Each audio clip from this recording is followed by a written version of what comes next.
तुझसे और जन्नत से क्या मतलब, वहाबी दूर हो दूर हो दूर हो। हम रसूलुल्लाह के, जन्नत रसूलुल्लाह की। हजरात, आप सुन रहे हैं Razvi network international Islamic website. यहाँ सिर्फ मसलके आला हजरत और हुजूर ताजुश शरिया को मानने वाले उलमाए किराम व शोरा इस्लाम की नाते पाक और अकायद को संवारने वाली तकारीर अपलोड की जाती है। ख्याल रहे कि यहाँ पर किसी भी जानदार की तस्वीर और वीडियो अपलोड नहीं की जाती। आप हजरात अपने यहाँ के कॉन्फ्रेंस जलसे की रिकॉर्डिंग यहाँ अपलोड करवा सकते हैं। अपलोड करवाने के लिए इनसे राब्ता करें। Alhaj Sheikh Sajjad Hussain Razvi, WhatsApp number 7887574416। मुफ्ती मोहम्मद गुलाम यासीन साहब किबला खलीफा हुजूर मुफ्ती आज़म हिंद काज़ी शहर बनारस के कदमों की धूल को चूमते हुए दो मिसरा आपके समातों के हवाले करना चाहूंगा। बेदम यही तो पांच है मकसूद कायनात, खैरुन्निसा हुसैन हसन मुस्तफ़ा अली। आइए आप अपने मेहमान मुकर्रर को सुनने के लिए तैयार हो जाए। मैं मेहमान खुसूसी मुकर्रिर शुराबार खतीब हिंदुस्तान हजरत अल्लामा मौलाना शहादत हुसैन साहब किबला की बारगाह में अरीज़ा पेश करता हूँ कि माइक पे तशरीफ़ लाएं और अपने नूरानी हक्कानी वलवलांगेज खिताब से सामीन के कुलूब अज़हान को मुनव्वर व मुजल्ला फरमाए। आइए हजरत का इस्तकबाल फलक शगाफ नारों से कर लिया जाए। नारे तकबीर। क्या अख्तर परवाज़ी के लिए आपका नारा है? ये नारा मैं अपने लिए नहीं, अपने आपके मेहमान मुकर्रर के इस्तकबाल के लिए लगा रहा हूँ। दाया बाया बाजू दोनों कमजोर नजर आ रहा है। इन दोनों तरफ से भी और सामने से भी एक जबान होकर नारा लगाए। नारे तकबीर, नारे रिसालत, जिक्रे शुहदाए करबला, हुजूर अमीने शरीयत काज़ी शहरे बनारस हजरत अल्लामा शहादत हुसैन साहब किबला। नारे तकबीर। माइक पे आपके मुअज़्ज़ज़ मेहमान हजरत अल्लामा शहादत हुसैन साहब की। मिंबर पाके मुस्तफ़ा पर तशरीफ़ फरमा बावक़ार उलमाए किराम, शोराए ज़ाम, मद्दाहाने हबीब, जुमला सामईन किराम, अस्सलामु अलैकुम व रहमतुल्लाहि व बरकातुहू। अल्हम्दुलिल्लाह अल्हम्दुलिल्लाहि रब्बिल आलमीन वल आक़िबतु लिल मुत्तक़ीन वस्सलातु वस्सलामु अला सय्यिदिल अंबियाइ वल मुरसलीन व अला आलिहि व अस्हाबिहि अजमईन, अम्मा बाद। फ़अऊज़ु बिल्लाहि मिनश शैतानिर रजीम, बिस्मिल्लाहिर रहमानिर रहीम। क़ुल्ला अस्अलुकुम अलैहि अजरन इल्लल मवद्दता फ़िल क़ुरबा। क़ालन नबिय्यु सल्लल्लाहु तआला अलैहि वसल्लम, हुसैनुम मिन्नी व अना मिनल हुसैन, मन अहब्बल हसना वल हुसैन फ़क़द अहब्बनी। आमन्तु बिल्लाहि सदक़ल्लाहुल अज़ीम व बल्लग़ना रसूलुहुन नबियुल अमीनुल मतीनुल करीम व नहनु अला ज़ालिका लमिनश शाहिदीना वश्शाकिरीन वल्हम्दुलिल्लाहि रब्बिल आलमीन। खुदाया बिहुर्मते अरवाहे अंबिया मददे, पे मुहम्मदो महमूदो मुस्तफ़ा मददे, बराए पंजतने पाक चार यारे नबी, बबरकते हमा अरवाहे औलिया मददे, गौसे आज़म बमने बेसरो सामा मददे, क़िबले दी मददे काबे ईमा मददे, बगिरदाबे बला उफ्ताद कश्ती, ज़रीफ़ाने शिकस्ता रातू पुश्ती, बेहक़्क़े ख्वाजा उस्मान हारूनी मदद कुन या मुईनुद्दीन चिश्ती क़ादिरियम नारे या गौसे आज़म मी ज़नम दम्ज़ शेख मुनव्वर अली शाह क़ुत्ब आलम मी ज़नम क़ादिरियम नारे या गौसे आज़म मी ज़नम दम्ज़ शेख अहमद रज़ा ख़ां क़ुत्ब आलम मी ज़नम। हज़रात गिरामी वक़ार मुअज़्ज़ज़ मिल्लत इस्लामिया, आज का ये अज़ीमुश्शान रूह परवर जलसे पाक ज़िक्र शुहदाए करबला, असीराने करबला, मुहिब्बाने करबला, जिसमें हम और आप शिरकत किए हुए हैं, मुल्क व मिल्लत के नामवर उलमाए किराम खुसूसियत के साथ शहर बनारस की बावक़ार बाअज़मत उलमाए किराम मिंबर नूर पर जलवाबार हैं।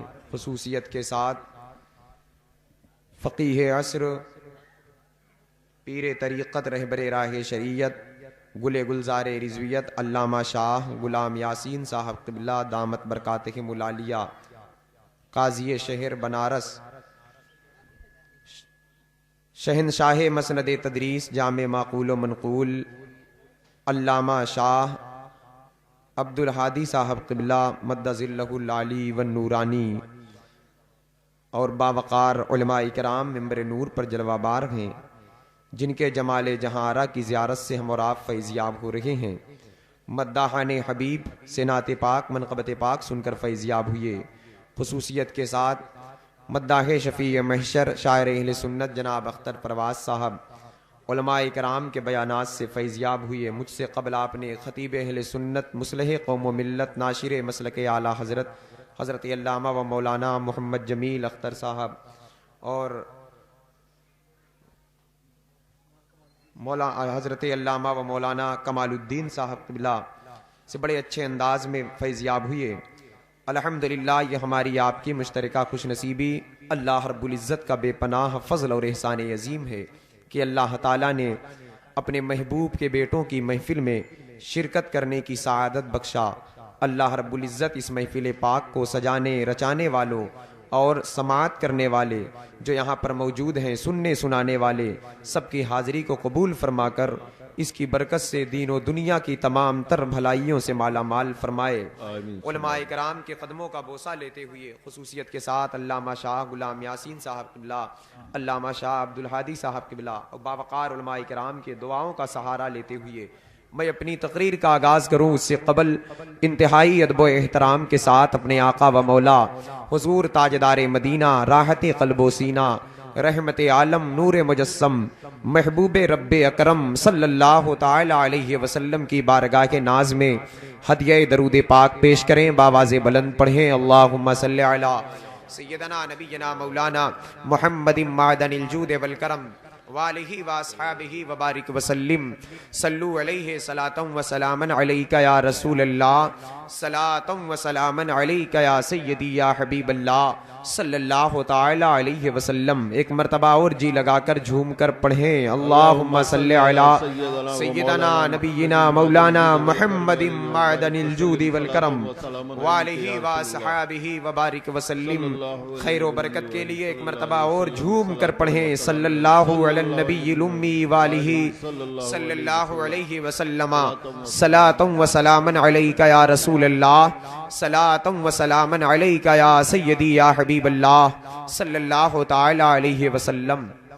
इमाम इश्क़ व मोहब्बत सय्यदी सरकार आला हज़रत अज़ीमुल बरकत मुजद्दिद दीन व मिल्लत आशिक़ मुस्तफ़ा जान रहमत अशाह इमाम अहमद रज़ा ख़ान फ़ाज़िल बरेलवी अलैहि रहमत व रिज़वान बारगाह इमाम आली मकाम में ख़िराज अक़ीदत पेश करते हैं और यूं अर्ज़ गुज़ार होते हैं कि मादूम न था साये शाहे सकलैन, मादूम न था साये शाहे सकलैन, उस नूर की जलवाह गाह थी ज़ाते हसनैन, उस नूर की जलवाह गाह थी ज़ाते हसनैन।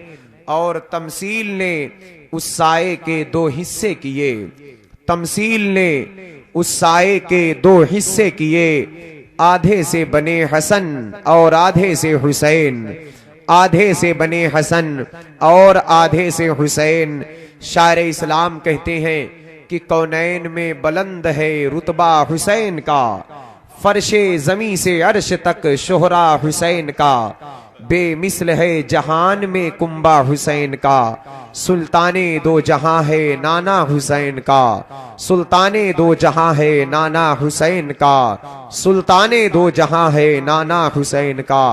दौरे हयात आएगा कातिल कज़ा के बाद, है इब्तिदा हमारी तेरी इंतहा के बाद। कत्ले हुसैन असल में मर्गे यजीद है, इस्लाम जिंदा होता है हर करबला के बाद। न यजीद का वो सितम रहा, न वो जुल्म इब्ने ज़ियाद का, जो रहा तो नाम हुसैन का, जिसे जिंदा रखती है करबला।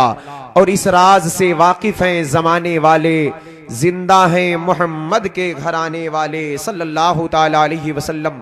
मिट गए मिटते हैं, मिट जाएंगे आखिर, शब्बीर तेरा नाम मिटाने वाले। हर दौर में यजीदी तूफान आया, लेकिन हुसैनियत हमेशा गालिब नजर आई। यजीद को इमाम पाक ने ऐसा कुचल दिया है, इमाम ने ऐसा पिस्पा कर दिया है कि अब कयामत तक जितने यजीद के हामी उठेंगे, हुसैनी आवाज से वो लर्जा बरंदाम होते रहेंगे। क्योंकि यजीद सिर्फ रुसवा नहीं हुआ, कयामत तक के लिए पूरी यजीदियत रुसवा हो गई। सिर्फ हुसैन बुलंद तो हैं, कयामत तक के लिए हुसैन के नाम लेने वाले भी बुलंद हो गए, हुसैन के चाहने वाले भी बुलंद हो गए, हुसैन से रिश्ता रखने वाले भी बुलंद हो गए। उसकी वजह यह रही कि ताजदारे कायनात ने कयामत तक जितने हुसैनी पैदा होंगे सबके लिए दुआ फरमाया है मेरे आका ने, सबके लिए मेरे सरकार ने नजर रहमत सबके ऊपर गई मेरे आका की। मेरे आका सल्लल्लाहु ताला अलैहि वसल्लम एक मौके पर दुआ फरमाते हैं, अपने दोनों बच्चों को गोद में लेकर, हसनैने करीमैन को लेकर सरकार ने दुआ फरमाया, अल्लाहुम्मा इन्नी उहिब्बुहु फाहिब्बहु वाहिब्बा मैं युहिब्बुहु। या अल्लाह, मैं इनसे मोहब्बत करता हूँ, मेरी चाहत ये है, मेरी तमन्ना, मेरी आरज़ू ये है कि तू भी इनसे मोहब्बत कर, मैं मोहब्बत करता हूँ, तू भी इनसे मोहब्बत कर। और सिर्फ इन्हीं से नहीं, कयामत तक जितने लोग इन दोनों से मोहब्बत करने वाले हों उनसे भी तू मोहब्बत कर। तो पता क्या चला कि जो हुसैनी है, जो हुसैन से मोहब्बत करता है, अल्लाह उससे मोहब्बत करता है। और अल्लाह जिससे मोहब्बत करता है वो कौम गालिब ही नजर आती है। वो कौम जलीलो खार होने के लिए नहीं पैदा हुई, वो कौम सरफराज और सलबरन नजर आती है। ये मेरे इमाम का सदका है, मेरे इमाम की नजर रहमत की बरकतें हैं। और इसी पर बस नहीं, सिर्फ हम और आप सरकार इमाम का तस्करा नहीं करते। आज मुहर्रमुल हराम का मुकद्दस महीना, जब माह मुहर्रमुल हराम का चांद तुलू होता है तो पूरे मुल्क में मशरिक व मगरिब में हर जगह या हुसैन की सदाएं गूंजती हैं। कुछ लोगों को ये बात अच्छी नहीं लगती, कुछ लोगों को ये नारे अच्छे नहीं लगते, कुछ लोगों को ये आवाज अच्छी नहीं लगती। बेखबर हैं वो, इस्लाम की बुनियाद, इस्लाम के ईमान की हलावत उनके दिल में नहीं पनाह पाई है, क्योंकि वो बेखबर हैं हुसैन क्या है। हुसैन के नाम की महफिलों का इनेकाद सिर्फ मौजूदा दौर की नित नई इजादात नहीं है, बल्कि 14 सदियों पहले मस्जिद नबवी शरीफ में मेरे इमाम की अजमत के खुतबे पढ़े जाते थे, मेरे इमाम के तराने गाए जाते थे, मेरे इमाम की मिदहत सराई की जाती थी। आप जानते हैं मेरे आका सल्लल्लाहु ताला अलैहि वसल्लम ने, सहाबा इकराम ने देखा है कि हसनैन करीमैन से कैसी मोहब्बत फरमाया है। हजरत अनस बिन मालिक रज़ी अल्लाह ताला अन्हु बयान फरमाते हैं कि मैंने देखा हर माँ बाप को बच्चों से प्यार होता है, माँ बाप बच्चों को चूमा करते हैं, कभी पेशानी का कभी रुखसार का बोसा लेते हैं, गले से लगाया करते हैं। लेकिन बच्चे कितना भी खूबसूरत हो, कोई माँ बाप अपने बच्चों के लुआब को नहीं चूसते। लेकिन ताजदारे कायनात को देखा है हमने, अल्लाह के नबी हुसैन के लुआब को ऐसे चूसा करते थे जैसे लोग खजूर की गुठली चूसा करते हैं। हजरत गिरामी वकार इसी पर बस नहीं, सहाबा बयान करते हैं हम लोगों ने देखा अल्लाह के नबी नबी सल्लल्लाहु ताला अलैहि वसल्लम हसनैन करीमैन को सूंघा भी करते थे। सरवरे कायनात सल्लल्लाहु ताला अलैहि वसल्लम सहाबी रसूल हजरत अबू अय्यूब अंसारी रदियल्लाहु ताला अन्हु जो मेजबान रसूल हैं, वो कहते हैं कि मैंने अल्लाह के नबी सल्लल्लाहु ताला अलैहि वसल्लम की बारगाह में हाजिरी दी तो मैंने देखा मेरे आका की बारगाह में हसनैन करीमैन जलवागर हैं। मैंने पूछा या रसूल अल्लाह क्या आप इनसे मोहब्बत करते हैं? सरकार ने फरमाया हाँ मैं इनसे मोहब्बत करता हूं। उसके बाद अल्लाह के नबी ने उनको सूंघा तो मैंने कहा आका आप इन्हें सूंघा करते हैं? सरकार ने फरमाया हाँ, अल हसन वल हुसैन हुमा रैहानी मिनद दुनिया, ये मेरे दुनिया के दो फूल हैं। मतलब ये था इनसे खुशबू आती है, इनका जिस्म नाज़नीन महकता है।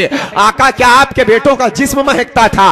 क्या हसनैन करीमैन के जिस्म पाक से खुशबू आती थी? तो जवाब मिलता है गुंबद खजरा से आवाज आती है कि क्या तुमने कुरान और हदीस को नहीं पढ़ा है? जन्नत की जो नेमत का तस्करा कुरान ने किया है, हदीस में जो बशारतें दी गई हैं कि जन्नत की खुशबू ऐसी होगी, जन्नत की हवा इस तरह होगी, जन्नत के महल्लात ऐसे होंगे, जन्नत के बागात ऐसे होंगे जहां पर लूलू और मरजान होंगे, जहां के याकूत का जवाब जमाने में कोई नहीं ला सकता, जहां की नेमतों का तस्करा दुनिया में कोई नहीं कर सकता। दुनिया की हर नेमत जन्नत की एक अदना नेमत के सामने फीकी है। अगर एक जन्नती मर्द किसी इलाके से गुजर जाए तो पूरी आबादी खुशबूदार हो जाए। अगर जन्नत का एक झोंका किसी शहर की तरफ आ जाए तो पूरा हवा खुशबूदार हो जाए। अगर कोई जन्नती इंसान किसी शहर से गुजर जाए, किसी गली से गुजर जाए तो उस जन्नती के जिस्म की खुशबू की बरकत से पूरा समा महक जाए, पूरी फिजा महक जाए, पूरा शहर महक जाए, पूरा इलाका महक जाए। तो हसनैन करीमैन सिर्फ जन्नती जवान ही नहीं है बल्कि इन्नल हसन वल हुसैन सैयदा शबाबी अहलिल जन्ना, ये तो जन्नती जवानों के सरदार हैं। जब जन्नती जवान का ये आलम है तो तमाम जवानों का जो सरदार है उसके बदन की खुशबू का आलम क्या होगा, उसके बदन की महक का आलम क्या होगा, उसके जिस्म नाज़नीन की खुशबू का आलम क्या होगा। नारे तकबीर, नारे रिसालत, जिक्र शुहदाए करबला, हजरत अल्लामा शहादत हुसैन साहब किबला, नारे तकबीर। वाह वाह वाह, क्या बात है रजा उस चमनिस्तान करम की, जहरा है कली जिसमें हुसैन और हसन फूल। मेरे आका इन्हें सूंघा करते थे। सरवरे कायनात सल्लल्लाहु ताला अलैहि वसल्लम कैसी मोहब्बत फरमाते थे। कभी लुआब पाक चूस रहे हैं, कभी अपनी ज़बान नबूवत को हुसैन के मुंह में डाल दे रहे हैं, कभी हसनैन करीमैन के जिस्म नाज़नीन को सूंघा जा रहा है। ये सारे काम कब होते थे? सहाबा के सामने होते थे। देखने वाले कौन लोग होते थे? अबू बकर सिद्दीक होते थे, उमर फारूक आजम होते थे, उस्मान गनी होते थे, अशरे मुबशरा होते थे, असहाबे बदरो उहदो हुनैन होते थे। मेरे आका के जय्यद सहाबा होते थे, असहाबे सुफ़ा हुआ करते थे। सरकार मोहब्बत फरमाते थे, कभी उनकी अजमत पर खिताब फरमाते थे, कभी जन्नती जवानों के सरदार हैं ये सहाबा के सामने बताया जा रहा है, कभी उनकी मोहब्बत को ईमान बताया जा रहा है। यहां तक कि मेरे आका ने इरशाद फरमाया है अगर मेरी अहले बैत का गुस्ताख खाने काबा में मर जाए, मकाम इब्राहिम पर मर जाए, मताफ के अंदर मर जाए, हतीमे काबा में मर जाए, अगर मेरी अहले बैत से बुग़्ज़ रखता है, अहले बैत से अदावत रखता है, अहले बैत से नफरत करता है, तो फरमाते हैं मेरे आका कि काबा में मरना, मताफ में मरना, मकाम इब्राहिम जैसी बरकत वाली जमीन पर खत्म होना उसे नफा बख्श नहीं है बल्कि वो जहन्नमी है। अहले बैत की गुस्ताखी की बुनियाद पर वो जहन्नम में जाएगा। हमने कहा आका फिर जन्नती कौन है, फिर मोमिन कौन है, फिर मर्तबे वाला कौन है? काबा में मरने वाला अगर अहले बैत से नफरत करे तो मर्तबा ना पा सका, जन्नत की हवा ना पा सका, जन्नत की नेमत ना पा सका, जन्नत की लज्जत ना पा सका, जन्नत की खुशबू ना पा सका। तो मेरे आका सल्लल्लाहु ताला अलैहि वसल्लम इरशाद फरमाते हैं जन्नतियों को देखना चाहते हो? हमने कहा हाँ आका आप बता दे जन्नती कौन है, जन्नतियों की अलामत क्या है? तो मेरे आका फरमाते हैं मैं एक दरख्त हूं, मैं एक दरख्त हूं, मेरी बेटी फातिमा उसी दरख्त की टहनी दरख्त की शाख है, मौलाए कायनात शेर खुदा उसी दरख्त के शगुफे हैं, हसनैन करीमैन उसी दरख्त के फल हैं और इस दरख्त के जो पत्ते हैं वो सब इन पांचों से मोहब्बत करने वाले हैं और ये सब के सब जन्नती हैं, ये सब के सब जन्नत में दाखिल होने वाले। क्या बात है, सुभान अल्लाह सुभान अल्लाह सुभान अल्लाह सुभान अल्लाह सुभान अल्लाह। फरमाते हैं मेरे आका सल्लल्लाहु ताला अलैहि वसल्लम वमम्मात अला हुब्बे आले मुहम्मद सल्लल्लाहु अलैहि वसल्लम माता शहीदा। आले रसूल से बुग़्ज़ व दावत की बुनियाद पर कोई काबे में मरे, बरकत वाली जमीन पर मरे, मुकद्दस मकामात पर मरे, तो वो जन्नत में नहीं बल्कि वो जहन्नमी है। फरमाते हैं मेरे आका, अगर मेरी आल से कोई मोहब्बत करता है, मेरे आल से कोई प्यार करता है, मेरे आल के इश्क में तड़पता है, तो वो चाहे मशरिक में, मगरिब में, शुमाल में, जुनूब में, दुनिया के किसी खित्ते में मर जाए, वो शहीद होकर मरेगा, वो शहादत की मौत पाएगा। तो अदावत की बुनियाद पर काबे में मरना नफा बख्श नहीं, मोहब्बत की बुनियाद पर अपने वतन में मर जाना बड़ा मकाम है, अपने घर में मर जाना बड़ा मकाम है, अपने मोहल्ले में मर जाना बड़ा मकाम है। इसलिए अल्लाह ताला का बेपनाह फज़ल एहसान अजीम है कि अपने महबूब की बेटों की महफिल में शिरकत करने की सआदत बख्शा। और ये जिक्र इमाम पाक है, और जिक्र जो जिसका करता है ये मोहब्बत की अलामत है। मेरे आका फरमाते हैं मन अहब्ब शैयन अक्सर जिक्रुहु, जिसको जिससे मोहब्बत होती है वो उसका जिक्र कसरत से किया करता है, उसका तज़किरा कसरत से किया करता है। सहाबा इकराम अल्लाह के नबी सल्लल्लाहु तआला अलैहि वसल्लम के विसाल के बाद सहाबा इकराम कैसे जिक्र करते थे, हसनैन करीमैन का तज़किरा करते थे, अहले बैत पाक से मोहब्बत किया करते थे। हजरत अबू बकर सिद्दीक रज़ियल्लाहु ताला अन्हु कहते हैं कि मैं अपनी औलाद से ज्यादा अल्लाह के नबी सल्लल्लाहु अलैहि वसल्लम की औलाद को चाहता हूं, क्योंकि सहाबा जानते थे इस कायनात में मेरे आका से अफसल कोई जात पैदा नहीं हुई और मेरे आका की औलाद से बेहतर किसी बाप की औलाद नहीं हुई।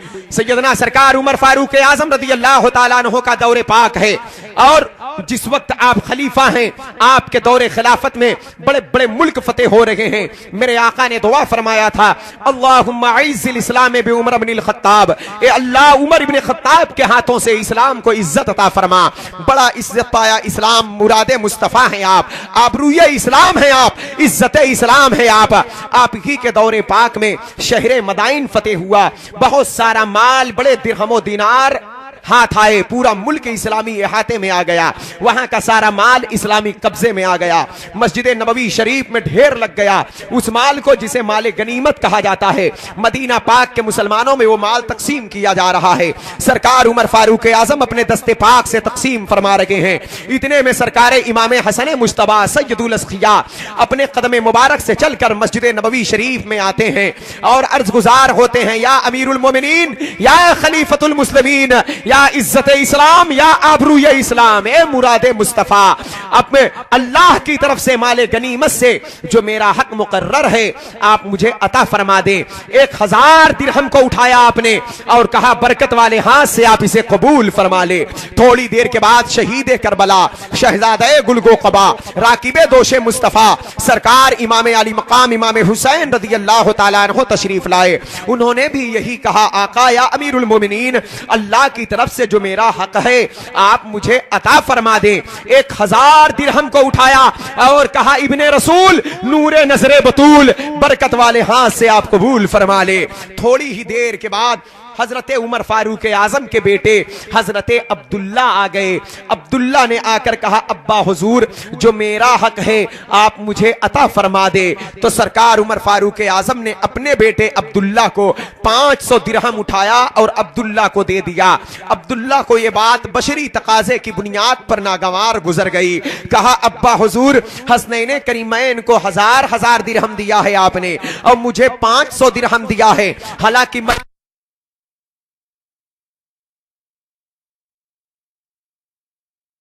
हेलो माशी जगह पर बैठ जाएं और नो इबादो मुहम्मदिन सल्लल्लाहु अलैहि वसल्लम, अल्लाहु रब्बु मुहम्मदिन सल्लल्लाहु अलैहि वसल्लम, नहनु इबादो मुहम्मदिन सल्लल्लाहु अलैहि वसल्लम। हजरात गिरामी वक़ार मुअज़्ज़ज़ मिल्लत इस्लामिया, तवज्जो मेरी तरफ करें आप लोग। मेरी बात ये चल रही थी कि सरकार उमर फारूक आजम के शहजादे, उनके बेटे सरकार अब्दुल्ला आए तो उनको 500 दिरहम आपने दिया। 500 दिरहम दिया उनको, तो उनको ये बात नागवार गुजरी।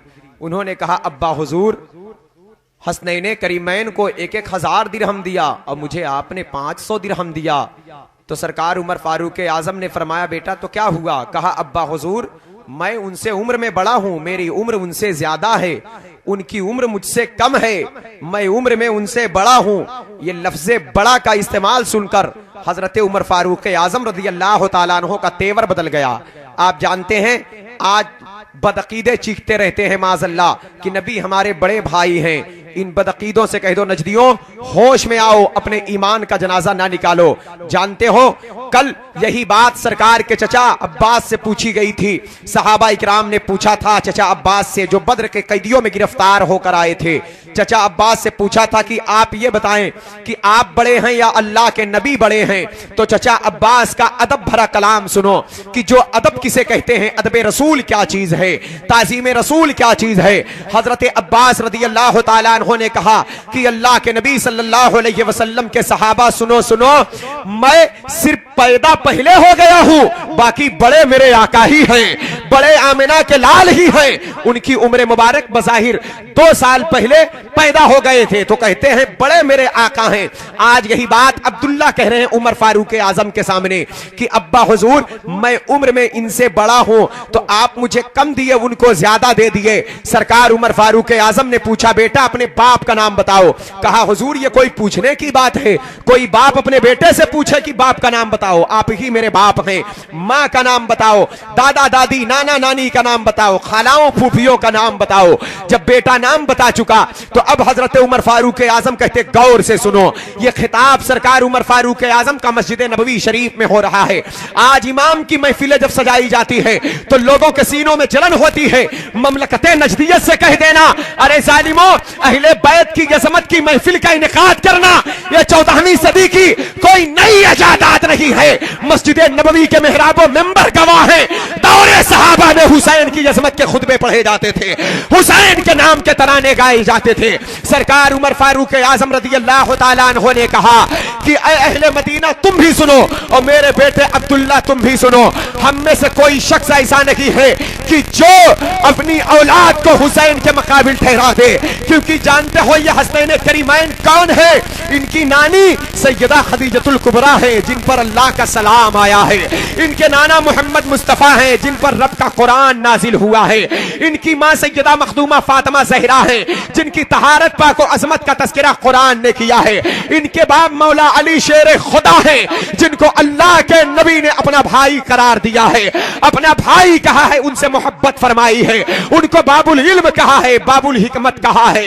वह मौलाए कायनात है। इनकी फूफी उम्मे हानी है, इनकी खालाएं रुकैया कुलसूमो ज़ैनब है, इनके नानी खदीजतुल कुबरा है, नाना मोहम्मद मुस्तफा है, मामू कासिम इब्ने रसूल है। ए बेटा अब्दुल्ला, बज़ाहिर तेरी उम्र ज्यादा है, रही बात बुलंदी की, मकाम की, बड़े होने की, तो हुसैन तुझसे बहुत बड़े हैं। हुसैन का मकाम तुझसे बहुत बुलंद है, हुसैन की शान तुझसे बहुत बुलंद है। नारे तकबीर, नारे रिसालत, जिक्र शुहदाए करबला, मकामे इमाम हुसैन, नारे तकबीर।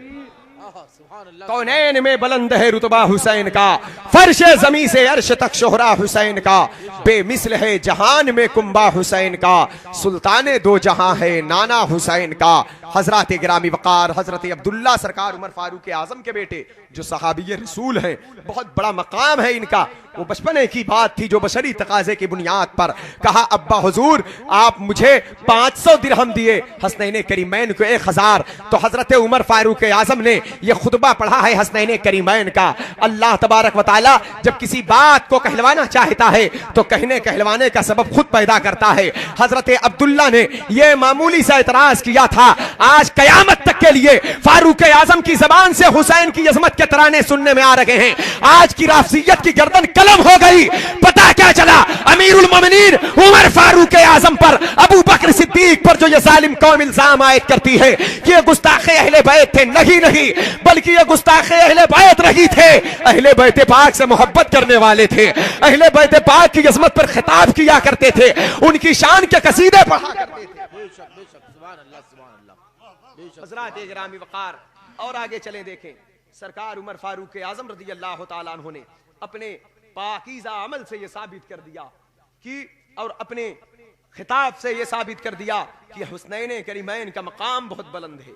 अल्लाह के नबी की औलाद सारे बाप की औलाद से बेहतर है। सरकार की औलाद तमाम औलाद से बेहतर है। मेरे आका फरमाते हैं कि राह खुदा में दीन इस्लाम की तबलीग में हक की आवाज को बुलंद करने के लिए जब ये जवाब दिया तो ये बात ईसाइयों को नागवार गुजरी, क्योंकि ईसाई चाहते ये थे कि अल्लाह के नबी ये कहें ईसा अलैहिस्सलाम खुदा के बेटे हैं माज़अल्लाह। जब ईसाइयों ने कहा ऐ मोहम्मद सल्लल्लाहु अलैहि वसल्लम आप ये बताएं, अगर ईसा अलैहिस्सलाम को आप अल्लाह का बंदा कहते हैं तो क्या दुनिया में किसी ऐसे शख्स को देखा है जो बगैर बाप का पैदा हुआ हो? मेरे आका ने फरमाया तुम्हारे नजरियात मैं समझ रहा हूं, जिस खुदा को, जिस माबूदे बरहक को तुम ईसा पैगंबर को खुदा का बाप ठहराने पर आमादा हो, जानते हो उसकी शान क्या है? लम यलिद वलम यूलद, वो पाक है, इससे ना वो किसी का बाप है ना उसका कोई बेटा है। हजरत गिरामी वकार ईसाई नाराज हुए तो अल्लाह रब्बुल इज्जत ने अपने महबूब पर एक हुक्म नाफिज फरमाया, फमन हाज्जक फीहि मिन बाद मा जाअक मिनल इल्म फकुल ताअलू नदउ अबनाअना व अबनाउकुम व निसाअना व निसाउकुम व अनफुसना व अनफुसकुम सुम्मा नबतहिल फनजअल लानतल्लाहि अलल काज़िबीन। ये आयत मुबाहिला नाजिल हुई। रब्बे कायनात ने इरशाद फरमाया महबूब तुम अपने जबान से शिकस्त दे चुके हो, मुनाजिरे में ये मगलूब हो चुके हैं, लेकिन ये अपने घिनौने करतूत से बाज नहीं आते, क्योंकि मेरे आका ने इरशाद फरमाया था कि ऐ लोगों अगर तुम ईसा पैगंबर को बगैर बाप के नहीं तस्लीम करते तो आदम अलैहिस्सलाम तो बगैर माँ बाप के हैं, बगैर माँ बाप के हैं तो उनको तो खुदा का बंदा कहते हो, ईसा अलैहिस्सलाम को अल्लाह का बंदा क्यों नहीं तस्लीम करते? अगर ईसा को अल्लाह का बंदा नहीं मानते तो आदम अलैहिस्सलाम की आमद तो उनसे ज्यादा अजीब तर है। ये मेरे रब की कुदरत है, अल्लाह चाहे तो बगैर बाप के इंसान पैदा कर दे, चाहे तो बगैर माँ बाप के इंसान पैदा कर दे। वो चाहता है तो पहाड़ियों से ऊँटनी पैदा होती है, वो चाहता है तो एक नबी के कदम की बरकत से जमजम पैदा हो जाता है। ये रब की कुदरत है, वो जब जैसा चाहे कर दे, उसके लिए कोई चीज बईद नहीं है, ये उसकी कुदरत के करिश्मे हैं। ईसा पैगंबर यकीनन अल्लाह के रसूल हैं, अल्लाह के नबी हैं, अल्लाह के बंदे हैं, बहुत बड़ी शान के मालिक हैं, रूहुल्लाह हैं। उनको अल्लाह ने मोजज़ा अता फरमाया है, मुर्दों को जिंदगी अता फरमाते हैं, अंधों को रोशनी अता फरमाते हैं, मरीजों को शिफा अता फरमाते हैं। उनके औसाफ, उनके कमाल बहुत हैं, उनकी शान बड़ी आला है, उनका मर्तबा बहुत बुलंद है। अब रही बात कि तुम उनको खुदा का बेटा कहते हो, इस जुमले की बुनियाद पर तुम काफिर हो गए, तुम ईमान वाले नहीं हो। ईसा अलैहिस्सलाम को तुम तकलीफ देते हो। ईसा पैगंबर जिस रब के नबी बनकर आए तो वो रब बाप होने से पाक है, बेटा होने से पाक है, उसको तुम बाप ठहराते हो। आओ मैं तुम्हें मुबाहिले की दावत दे रहा हूं, अगर तुम मेरी बात को हक तस्लीम नहीं करते तो अल्लाह ने फरमाया महबूब इनसे कहो कि ये अपनी जान के साथ आए और अपनी औरतों को लेकर आए, अपने बेटों को लेकर आए, अपने मर्दों को लेकर आए। आप भी अपनी औरतों को लेकर जाएं, आप भी अपने बेटों को लेकर जाएं, आप भी अपने मर्दों को लेकर जाएं। तो मेरे आका सल्लल्लाहु ताला अलैहि वसल्लम की इस आवाज को सुनकर सैकड़ों हजारों ईसाई अपनी औरतों को, अपने बच्चों को, अपने मर्दों को लेकर मैदान में आए मुबाहिला के लिए। मतलब यह था कि तुम हमें कज़्ज़ाब कहो, हम तुम्हें कज़्ज़ाब कहें, तुम हमें लानती कहो, हम तुम्हें लानती कहें। जिसको अल्लाह का अजाब आकर पकड़ लेगा वही समझ लो झूठा है, और जो अजाब इलाही से बचा रहा वो समझ लो सच्चा है। मेरे आका ने बहुत बड़ी जमात नहीं लिया था, बल्कि औरतों में से इंतखाब मखदूम-ए कायनात सैयदतिन निसाइल आलमीन सैयदा फातिमा ज़हरा का किया था। मर्दों में से इंतखाब मेरे आका ने मौला अली शेर खुदा का किया था, और बेटों में से इंतखाब इसलिए मेरे आका के हसनैन करीमैन बेटे भी हैं। कुरान ने जब बेटा लाने को कहा है तो सरकार अपने बेटे हसनैन करीमैन ही को लेकर गए थे। मेरे आका ने इरशाद भी फरमाया है कि हर बाप की औलाद उसके पुश्त में रहती है, मेरी औलाद अली के पुश्त में है। हर बाप की नस्ल उसके बेटों से चलती है, मेरी नस्ल मेरी बेटी फातिमा से चलेगी। इसलिए हसनैन करीमैन सिर्फ मेरे आका के नवासे ही नहीं बल्कि मेरे मुस्तफा के बेटे भी हैं, वो मेरे आका के लाडले भी हैं। सुभान अल्लाह, सुभान अल्लाह, या रसूल अल्लाह। सरवरे कायनात सल्लल्लाहु ताला अलैहि वसल्लम ये मुबारक ग्रुप लेकर चलते हैं। तो मेरे आका ने फरमाया था मेरे बच्चों, ए अली, ए फातिमा, ए हसन, ए हुसैन, तुम्हें कुछ करना नहीं है, मैं दुआ करूंगा तुम सिर्फ आमीन कहना। सामने ईसाइयों की बहुत बड़ी तादाद है, औरतें भी साथ में हैं, बच्चे भी हैं उनके साथ, उनके मर्द भी हैं, बड़े बड़े पादरी साथ में हैं, लेकिन मेरे मुस्तफ़ा का चमकता हुआ चेहरा देखा और नबी के साथ चमकते हुए 4 चेहरे और नजर आए। तो ईसाइयों का बहुत बड़ा पादरी, बहुत बड़ा उनका आलिम था, जो जिसका नाम अब्दुल मसीह था। उसने कहा, ऐ कौमे नसारा, तुम किसके मुकाबिल में उतर पड़े हो? जानते हो मोहम्मदुर रसूलुल्लाह के साथ कौन लोग आया हैं, जिनके साथ ऐसे 4 ग्रुप हैं, 4 ऐसी शख्सियत को लेकर आए हैं। एक तो नबी की दुआ तनहा काफी है, वो नबी की दुआ जो कभी रद्द ना हो। सरकार जिस चीज के लिए दुआ फरमा दे फौरन बाबे इजाबत से जाकर टकराए। फरमाते हैं आला हजरत इजाबत ने झुककर गले से लगाया, बड़ी नाज से जब दुआए मोहम्मद, इजाबत का सेहरा इनायत का जोड़ा, दुल्हन बन के निकली दुआए मोहम्मद सल्लल्लाहु अलैहि वसल्लम। हमने कहा, ए मेरे मौला, अगर मुबाहिले में अपने महबूब को उतारना था तो साथ में औरतों को लाने का हुक्म क्यों हुआ, बच्चों को लाने का हुक्म क्यों हुआ, मर्दों को लाने का हुक्म क्यों हुआ? तेरे महबूब का एक इशारा तनहा काफी था। तेरा महबूब हमने मक्के की जमीन पर देखा है, जब फारान की चोटी पर अंगुष्ठ को बुलंद करता है तो चांद 2 टुकड़ों में तब्दील हो जाता है। तूने तो अपने महबूब को वो इख्तियार दे रखा है कि बेजान कंकरियों को हयात अता फरमाने वाला महबूब है तेरा। उंगलियों के खाइयों से पानी के चश्मे जारी होते हैं, कंकरियां कलमा पढ़ती है, चरिंदों परिंद ताजीमो तकरीम किया करते हैं। जहां जहां कदम पड़ता है वहां की जमीन जिंदा हो जाती है। जहां जहां मुस्तफा जाने रहमत के निगाह पड़े हैं वो पहाड़ियां आज तक जिंदा नजर आ रही हैं। ए मेरे माबूद, तेरे महबूब का एक इशारा काफी था। जब महबूब की उंगली का इशारा चांद की चांदनी पर चल सकता है तो क्या यह ईसाई ग्रुप पर ना चलता? तो क्या जरूरत थी अली को भेजने की? क्या जरूरत थी साथ में फातिमा को लाने की? क्या जरूरत थी हसन को लाने की? क्या जरूरत थी हुसैन को लाने की? तो मतलब यह था कि महबूब तुम इनको लेकर जाओ ताकि लोग जान जाएं मैं तो मोतबर हूं, मेरे साथ साथ मेरा अली भी मोतबर है, फातिमा भी शान वाली है, हसन भी इज्जत वाले हैं, हुसैन भी बरकत वाले हैं। यही बात को अब्दुल मसीह कह रहा है, ईसाइयों लौट चलो, मैदान में इनके मुकाबिल मत उतरो। मोहम्मद सल्लल्लाहु अलैहि वसल्लम के साथ कुछ ऐसे चेहरे नजर आ रहे हैं, अगर उनकी दुआ पर वो आमीन कह दे और पहाड़ अपनी जगह से हटने की दुआ कर दे तो पहाड़ अपनी जगह से टल जाएगा, पहाड़ अपनी जगह से हट जाएगा। सारे ईसाई मैदान छोड़कर भागे। तो मेरे आका ने इरशाद फरमाया था, अगर आज ये कौम हमारे मुकाबले में उतर जाती, अगर ये कौम आज मैदान छोड़कर ना भागती तो कयामत तक के लिए ईसाई फना हो जाते दुनिया से। ये खिंजीर और बंदर की शक्ल में मुतशक्कल कर दिए जाते। इन पर अल्लाह का अजाब बिल्कुल करीब आ चुका था, लेकिन ये मैदान छोड़कर भाग गए। तो पता क्या चला, मेरे आका ने मुतअद्दिद मकामात पर अहले बैत की अज़मत को साबित फरमाया है कि लोग पहचाने अली के मकाम को, लोग जाने फातिमा की मंजिल क्या है, लोग समझे हसनैन करीमैन का मकाम क्या है। क्योंकि इनके आमीन की ताकत दिखाना था, इनके आमीन की पावर दिखाना था कि ये जिस चीज पर, जिस दुआ पर आमीन कह दे, जिस दुआ पर आमीन कह दे, अगर पहाड़ को हटने के लिए कह दे तो पहाड़ अपनी जगह से हट जाए। जब फातिमा की दुआ पर पहाड़ टल सकता है, अली के कहने से पहाड़ खसक सकता है, हसन के इशारे से पहाड़ हट सकता है, हुसैन के कहने से पहाड़ हट सकता है। माना कि यजीदी के पास बहुत बड़ी ताकत है, माना यजीदियों बहुत असलहा लेकर आए थे, बहुत बड़ी तादाद के साथ मैदान में उतरे थे, बहुत बड़ी कुव्वत के साथ मैदान में उतरे थे, लेकिन पहाड़ से ज्यादा ताकतवर तो नहीं थे, पत्थरों की चट्टान से ज्यादा तो ताकतवर नहीं थे। अब पहाड़ हुसैन के कहने पर चलेगा, पहाड़ हुसैन के कहने पर रक्ष करेगा, पहाड़ हुसैन के कहने से खसक जाएगा। यह मैं नहीं कह रहा हूं, बल्कि यह गैर कौम बोल रही है जो हुसैन पर ईमान भी नहीं रखती। एक गैर कौम की आवाज है जो हुसैन के नाना का कलमा भी नहीं पढ़ते हैं। यह अब्दुल मसीह बोल रहा है, यह नजरान के ईसाइयों की आवाज है, यह नजरान के ईसाइयों की पुकार है।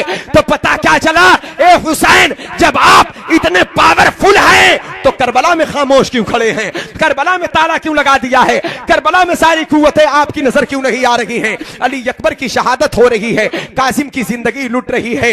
तो जवाब मिलता है, सुनो सुनो, अब अगर करबला के मैदान में मैं अपनी ताकत और कुव्वत का मुजाहिरा करता तो तुम्हारी करामतों में से करामत कह इजाफा हो जाता, तुम मुझे देखते, तुम्हारे दिल को सुकून तो मिल जाता। लेकिन करबला में करामत दिखाने में नहीं आया हूं। इतनी करामतों को तुमने देखा, क्या तुम्हारा पेट अभी तक नहीं भरा है? मदीने की जमीन से लेकर के तुम मेरे नाना की जिंदगी देखो, मेरी माँ की जिंदगी देखो, कभी दुआ से जन्नत से जोड़े आ रहे हैं और कभी मेरी माँ की दुआ से जन्नत की नेमत खाना आ रहा है। अब रही बात हमारे भाई की, तो बेशुमार करामतों का ज़हूर हुआ है। मेरे बाप मौला अली शेर खुदा की वो जात है जिनको इमामुल औलिया कहा जाता है।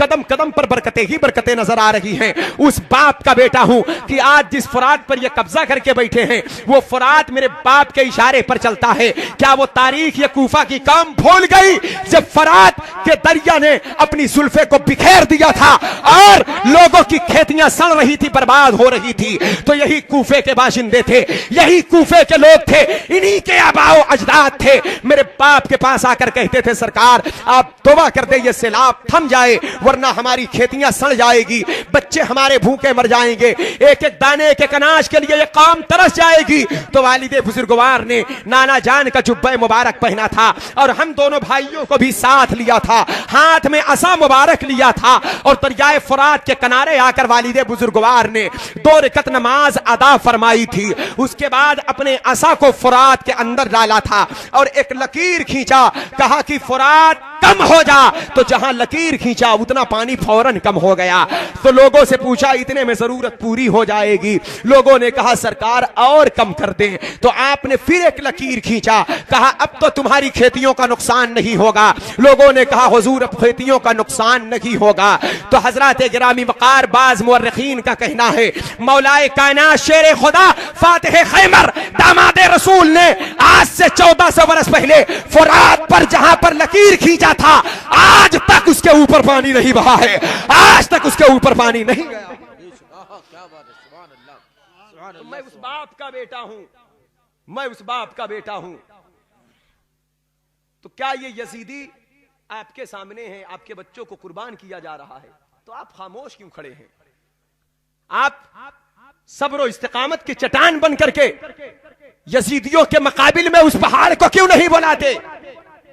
हजरत गिरामी वक़ार तो जवाब मिला कि ये करामतें तो मेरे बच्चे क़यामत तक दिखाते रहेंगे। कभी गौसे आजम के रूप में देखोगे, कभी गरीब नवाज के रूप में देखोगे, लेकिन मैं यहां जो इस्तिकामत छोड़कर जा रहा हूं, इस इस्तिकामत को सबसे बड़ी करामत कहते हैं। इसी इस्तिकामत को सबसे बड़ी करामत कहते हैं। तुम दीन पर कायम रहो और जब तुम पर मुसीबतें आए तो सब्र करो, जब तुम पर जुल्म हो तो सब्र करो, जब परेशानियां आए तो अल्लाह की रजा पर राजी रहो, साबिर और शाकिर रहो। अगर तुम्हारी जिंदगी ये है तो ये सबसे बड़ी करामत है। करामत हमारे घर की खेती है, हम चाहे जितनी चाहे करामतें दिखा दे, लेकिन करामत न दिखाने का मकसद क्या था कि देखिए, जहां मुसलमान होंगे वहां दर्द होगा, जहां इस्लाम होगा वहां जुल्म जफा होंगे, जहां इस्लाम होगा मुसलमान होंगे वहां तकलीफ होगी। इस्लाम गरीबों में था, गरीबों में है, गरीबों में रहेगा। मुसलमान गरीब था, गरीब है, गरीब रहेगा। गरीबों पर जुल्म हुआ है पहले, कयामत तक होता रहेगा। यह जुल्म कभी असहाबे बद्र पर हुआ, कभी मक्का शरीफ के बाशिंदों पर हुआ, और यही कुफ्फारे मक्का ने कभी मदीना पाक की जमीन पर चढ़ाई किया है, और आज यही इस्लाम मेरे सामने आया है।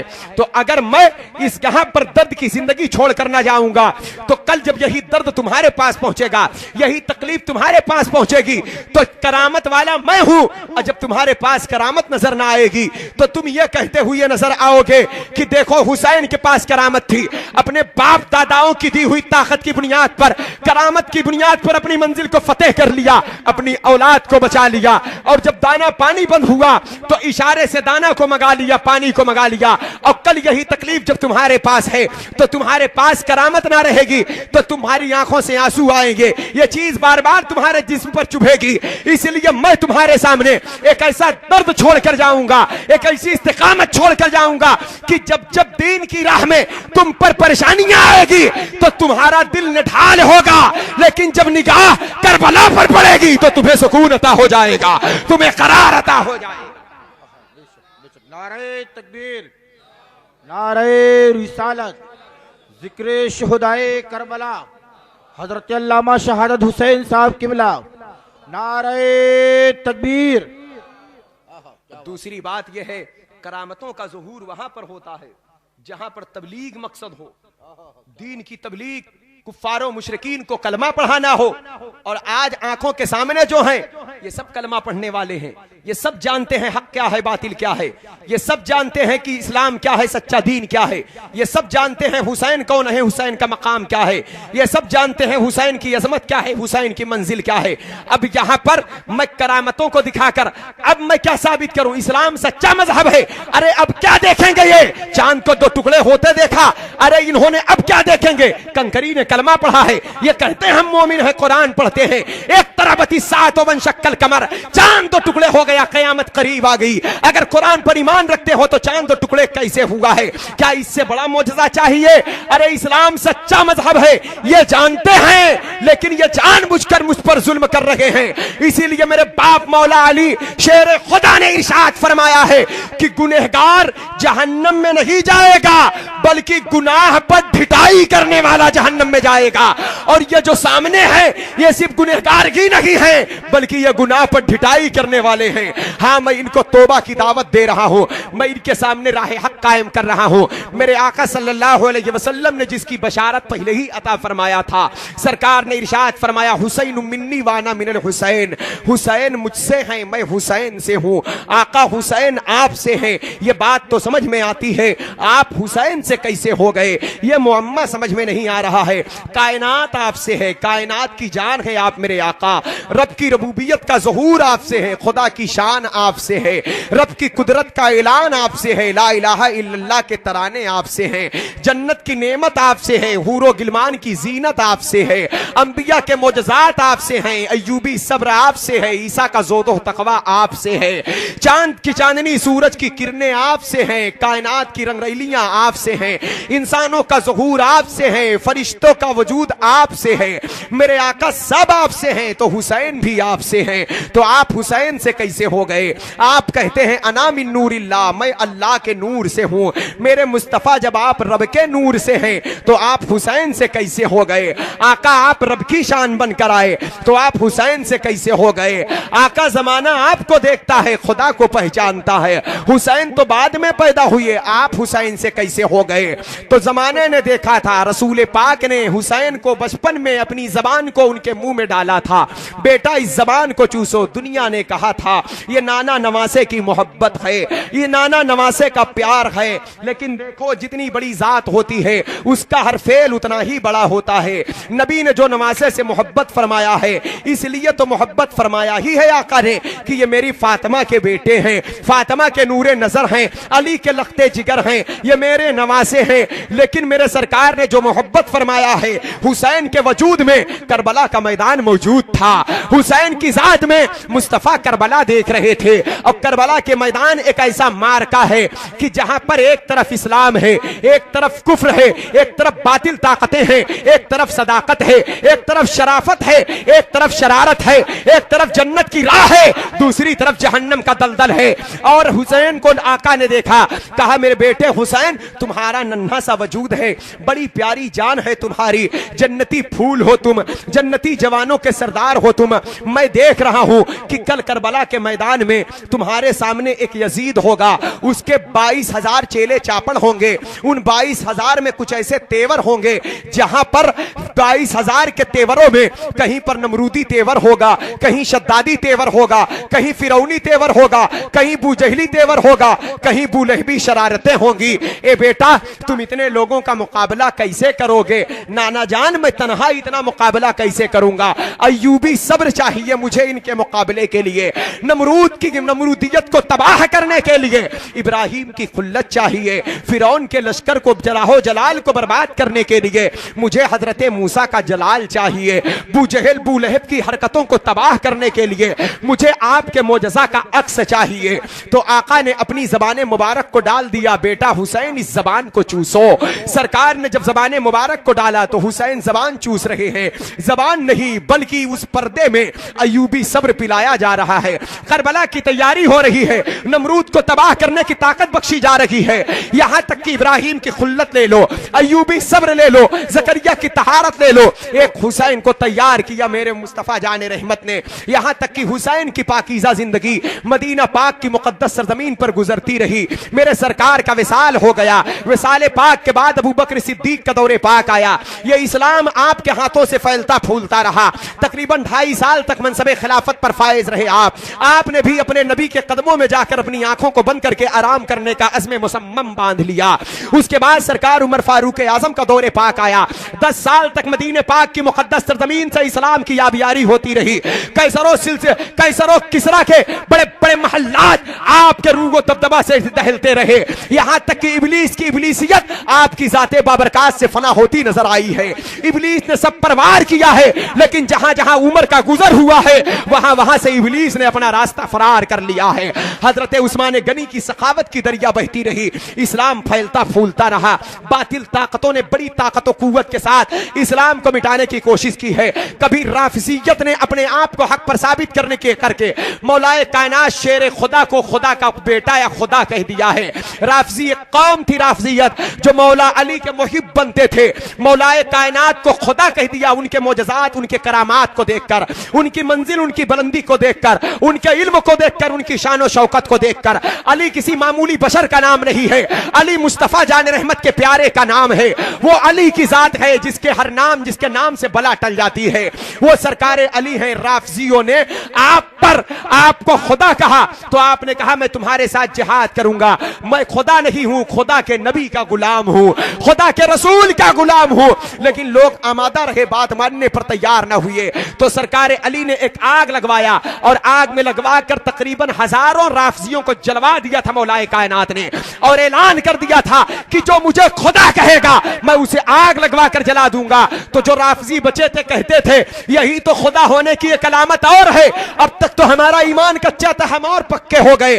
कहा यह कैसे? कहा जलाना खुदा ही का काम है। ये राफिजी जालिम थे जो अली को खुदा कह रहे थे। और एक खारजी ग्रुप आ गया था जो अबू बकर उमर को तो मान रहा था, लेकिन अली की जात को नहीं मान रहा था, अली की यज़मत को नहीं मान रहा था। यहां तक कि मौला अली को माज़अल्लाह काफिर कह दिया। सरकार अली ने उनके साथ भी जिहाद फरमाया। यहां तक कि वही खारजियों के ग्रुप का एक बदबख्त शख्स था जिसका नाम इब्ने मुल्जिम था, वो मौलाए कायनात पर वार करके उनको शहीद किया है। ये खारजियों ने शहीद किया है। राफिजियों का फितना सामने है, खारजियों का फितना सामने है। मेरे आका के मुकद्दस सहाबा खुलफाए अरबा ने अपनी ताकत और कुव्वत, खुदा की दी हुई शान और शौकत से इसे कुचल दिया है और इस्लाम को पाक किया, तैयब व ताहिर किया है। ये इस्लाम पूरी कामयाबी के साथ रमा दवा है। लेकिन जैसे ही सरकार अमीर माविया रज़ी अल्लाह तआला अन्हु का विसाल पाक हो रहा है, यजीद व पलीद ने शख्सी हुकूमत को कायम करके इस्लाम की याबरू से खिलवाड़ करने की कोशिश किया है, इस्लाम की हुर्मत को पायमाल करने की कोशिश किया है। तारीख बताती है यजीदी दौर में शराबें इतनी कसरत से पी जा रही थी कि दुनिया में कभी शराबें इतनी कसरत से नहीं पी गई।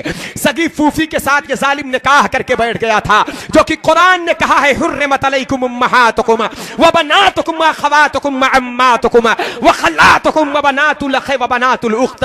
खलाओं से, माओं से, बहनों से, फूफियों के साथ कुरान ने निकाह को हराम किया है। लेकिन ये जालिम सगी फूफी से निकाह करके बैठा था। ये अय्याश था, बदकार था, शराबी था, गंदे लोगों को इज्जत देता था, अच्छे लोगों से नफरत किया करता था।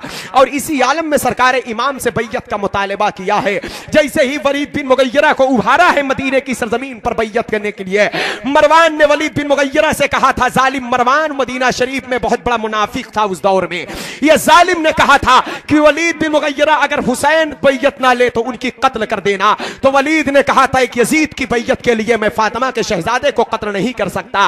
अब हुसैन को बैयत लेने के लिए मजबूर किया जा रहा है, और जब हुसैन को बैयत लेने के लिए मजबूर किया जा रहा है तो इस्लाम रोज़े रसूल पर तड़प रहा है आकर। इस्लाम ने कहा, आका मैं वो पाक मजहब हूं आपका जो आपके कदमों से लगकर चला हूं। फारान की चोटी से जबले अबू कुबैस से आपने खत्म नबूवत का ऐलान फरमाया है।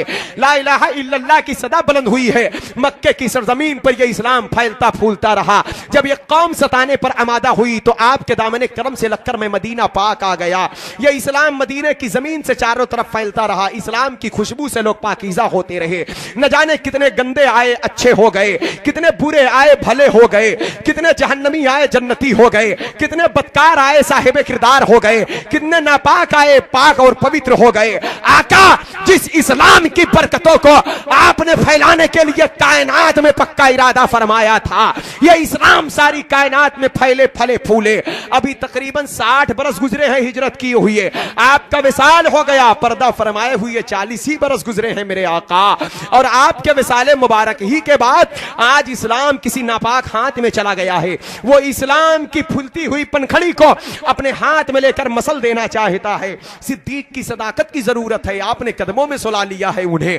फारूक की अदालत की जरूरत है, आपके कदमों में वो आराम की नींद सो रहे हैं। उस्मान की सखावत की जरूरत है, बाबुल बकी शरीफ के ताजदार बनकर वो महवे ख्वाब है वहां पर। या मेरे आका मौलाए कायनात को आपने मदीना पाक की जमीन से कहीं और रवाना कर दिया, कूफे की जमीन की तरफ। आज इस्लाम को एक ताकत की जरूरत है, एक शरीफुन नफ्स इंसान की जरूरत है, एक पाक तैयब व ताहिर दस्तूर हयात की जरूरत है, निजाम जिंदगी देने वाले एक फर्द की जरूरत है, कुरान की तिलावत करने वाली एक पाकीज़ा जबान की जरूरत है, निगाह नबूवत के फैजान से माला माल होने वाली एक शख्सियत की जरूरत है। कोई मुझ इस्लाम का मोहसिन दे दो आका, कुरान का मुहाफिज दे दो आका, इस्लाम के दस्तूर को बचाने वाली शख्सियत अता कर दो आका। जो इस्लाम तड़प रहा है, सिद्दीक की सदाकत चाहिए आका, फारूक की अदालत चाहिए आका, उस्मान की सखावत चाहिए आका, अली की शुजाअत चाहिए आका, फातिमा की तहारत चाहिए आका। ये आवाज जब रोज़े रसूल पर गूंजी तो रसूलुल्लाह के रोज़े अनवर से एक आवाज आ रही है, ए मेरे पाक मजहब, ए पाकीज़ा मजहब, इन्न दीन इंदल्लाहिल इस्लाम, तू सच्चा दीन है, सच्चा दीन रहेगा, तू पाकीज़ा मजहब है, पाकीज़ा मजहब रहेगा, तू खुदा का पसंदीदा है, पसंदीदा रहेगा, तुझे कोई मिटा नहीं सकता। तू क्या समझ रहा है मैंने तुझे तन्हा छोड़ा है? मैंने तन्हा नहीं छोड़ा है, मैं तो कब्र अनवर में आने से पहले ही कह दिया था कि ऐ मेरे मानने वालों, गम मत करना, परेशान ना होना, दो चीजें छोड़ कर जा रहा हूं, एक कुरान, दूसरी मेरी अहले बैत, इनके दामन को थामे रहना, तुम कभी गुमराह ना होगे। रही बात तुझे सिद्दीक की सदाकत चाहिए तो जा, सिद्दीक मेरे पास है, सदाकत मैंने फातिमा के आंगन में छोड़ा है, फारूक मेरे पास है, अदालत फातिमा के आंगन में मौजूद है, उस्मान मेरे पास है, सखावत फातिमा के आंगन में मौजूद है, अली अगर खुदा के कुर्ब में है तो अपनी शुजाअत को अपने बेटे के हवाले कर दिया है। आज ये इस्लाम हुसैन के पास पहुंचा, फातिमा के शहजादे ने इस्लाम के सच्चे पाकीज़ा मजहब को अपने सीने से लगाया और कुरान मुकद्दस के तैयब व ताहिर दस्तूर को निज़ाम जिंदगी देने के लिए, कुरान के एहतराम के खातिर अपने खून के हर हर कतरे को बहाने के लिए मदीना पाक से रखते सफर बांध रहे हैं। जैसे ही मदीना पाक की जमीन को छोड़ा है, मदीने के जर्रे आवाज दे रहे थे कि मदीने से शहे कौनैन का नूरे नजर निकला, वतन से बेवतन होकर वतन का ताजवर निकला। रोज़े रसूल से जुदाई, फिराक़े रसूल में हुसैन की आंखें अश्कबार है, मक्का आए वहां नहीं रहने दिया गया, करबला आ गए आप, करबला मुअल्ला में 7वीं मुहर्रमुल हराम को आप पर, आपकी औलाद पर पानी बंद कर दिया जाता है। ये जालिम कौम बेखबर थी, इन्हें पता नहीं था मोहम्मद मुस्तफा के बाग के सब फूल ऐसे हैं जो बिन पानी के तर रहते हैं, मुरझाया नहीं करते। मेरे आका के सच्चे वफादार जानिसार सिपाही सरकार इमाम आली मकाम के साथ हैं। यहां तक कि 9वीं मुहर्रमुल हराम की शब आ जाती है, यजीदियों की तरफ से जंग के नक्कारे बज जाते हैं। मेरे इमाम ने फरमाया कि ए मेरे भाई अब्बास, मेरे भतीजे कासिम, इन जालिमों से जाकर कह दो आज के दिन हम जंग नहीं करेंगे, क्योंकि आने वाली रात जो है वो आशूरा की रात है, वो बरकत की रात है, वो रहमत की रात है। आज हम जी भर के इबादत करेंगे, कल जो करना हो ये कर लेंगे। यहां तक कि शबे आशूरा का वक्त करीब आता है, सूरज गुरूब होता है। बड़े बड़े मशाइख, बड़े बड़े बुजुर्गों ने उस रात को ख्वाब में देखा था कि जिस रिवायत को सरकार बाबा फरीदुद्दीन गंज शकर रहमतुल्लाह अलैह बयान करते हैं, आपके सच्चे वफादार मुरीद खलीफा सरकार महबूब इलाही निजामुद्दीन औलिया रिवायत करते हैं अपने पीर से कि कहते हैं कि जब आशूरा की शब आई थी तो बड़े बड़े बुजुर्गों ने, मशाइख ने ख्वाब देखा था, करबला मुअल्ला की मुकद्दस सरजमीन है, एक खातून अपने आंचल से उस जमीन को साफ कर रही थी। लोगों ने पूछा था, एक खातून आप कौन हैं? इस करबो बला की बेआबो गया धरती को साफ क्यों कर रही हो? यह करबला ये मुसीबत की जगह, ये बलाओं की जगह है, इस रेत को अपने दुपट्टे से क्यों हटा रही हो, आप कौन हो? तो उस खातून ने जवाब दिया था, कल मेरा मुसाफिर इसी जमीन पर गिरेगा, कल मेरे मुसाफिर का सजदा इसी जमीन पर होगा, कल मेरा मुसाफिर इसी जमीन पर शहीद होगा। पूछा था आपका मुसाफिर कौन है, तो आपने कहा था नहीं जानते मेरे मुसाफिर को, वो करबला का मजलूम है, मदीने का मुसाफिर है, इस्लाम का मोहसिन है, कुरान की इस्तिक़लालो इस्तिक़ामत की चट्टान बनकर कुरान मुक़द्दस के तय्यब व ताहिर दस्तूर को बचाने के लिए अपने एक एक कतरे खून को बहा देगा और निज़ामे जिंदगी कायनात को दे देगा। मेरा नाम सैयदा मखदूमा फातिमा ज़हरा है, वो मेरा बेटा हुसैन होगा। बुजुर्गों ने चीख दिया था कायनात में, ए मखदूमा कायनात, जिस आंचल से करबला की जमीन को आप साफ कर रही हैं, कल यही आंचल के सदके में सारी कायनात की औरतों की मगफिरत होने वाली है। अल्लाह अल्लाह 10वीं मुहर्रमुल हराम की तारीख आ जाती है, यजीदियों के तरफ से जंग के नक्कारे बजे, एक एक जानिसार आ रहे हैं, लड़ते लड़ते शहादत के जाम को नोश फरमा रहे हैं। अचानक मेरे आका की निगाह नबूवत, मेरे सरकार की निगाह नबूवत मदीने की जमीन से उसी मकाम पर थी। मेरे आका ने फरमाया अना मिनल हुसैन, मैं हुसैन से हूँ। हमने कहा आका आप हुसैन से कैसे हैं? कहा कि अगर नहीं देखते तो करबला में देख लो हुसैन को। हमने कहा आका हुसैन को हम करबला में देख रहे हैं, क्या हुसैन करबला पहुंचेंगे तो आप हुसैन से हो जाएंगे? जवाब मिला मेरा हुसैन करबला क्यों गया है तुम्हें खूब मालूम है। ईमान के साथ तुम हुसैन को करबला में देखना, मोहब्बत के साथ तुम हुसैन को करबला में देखना, अकीदत के साथ तुम हुसैन को करबला में देखना।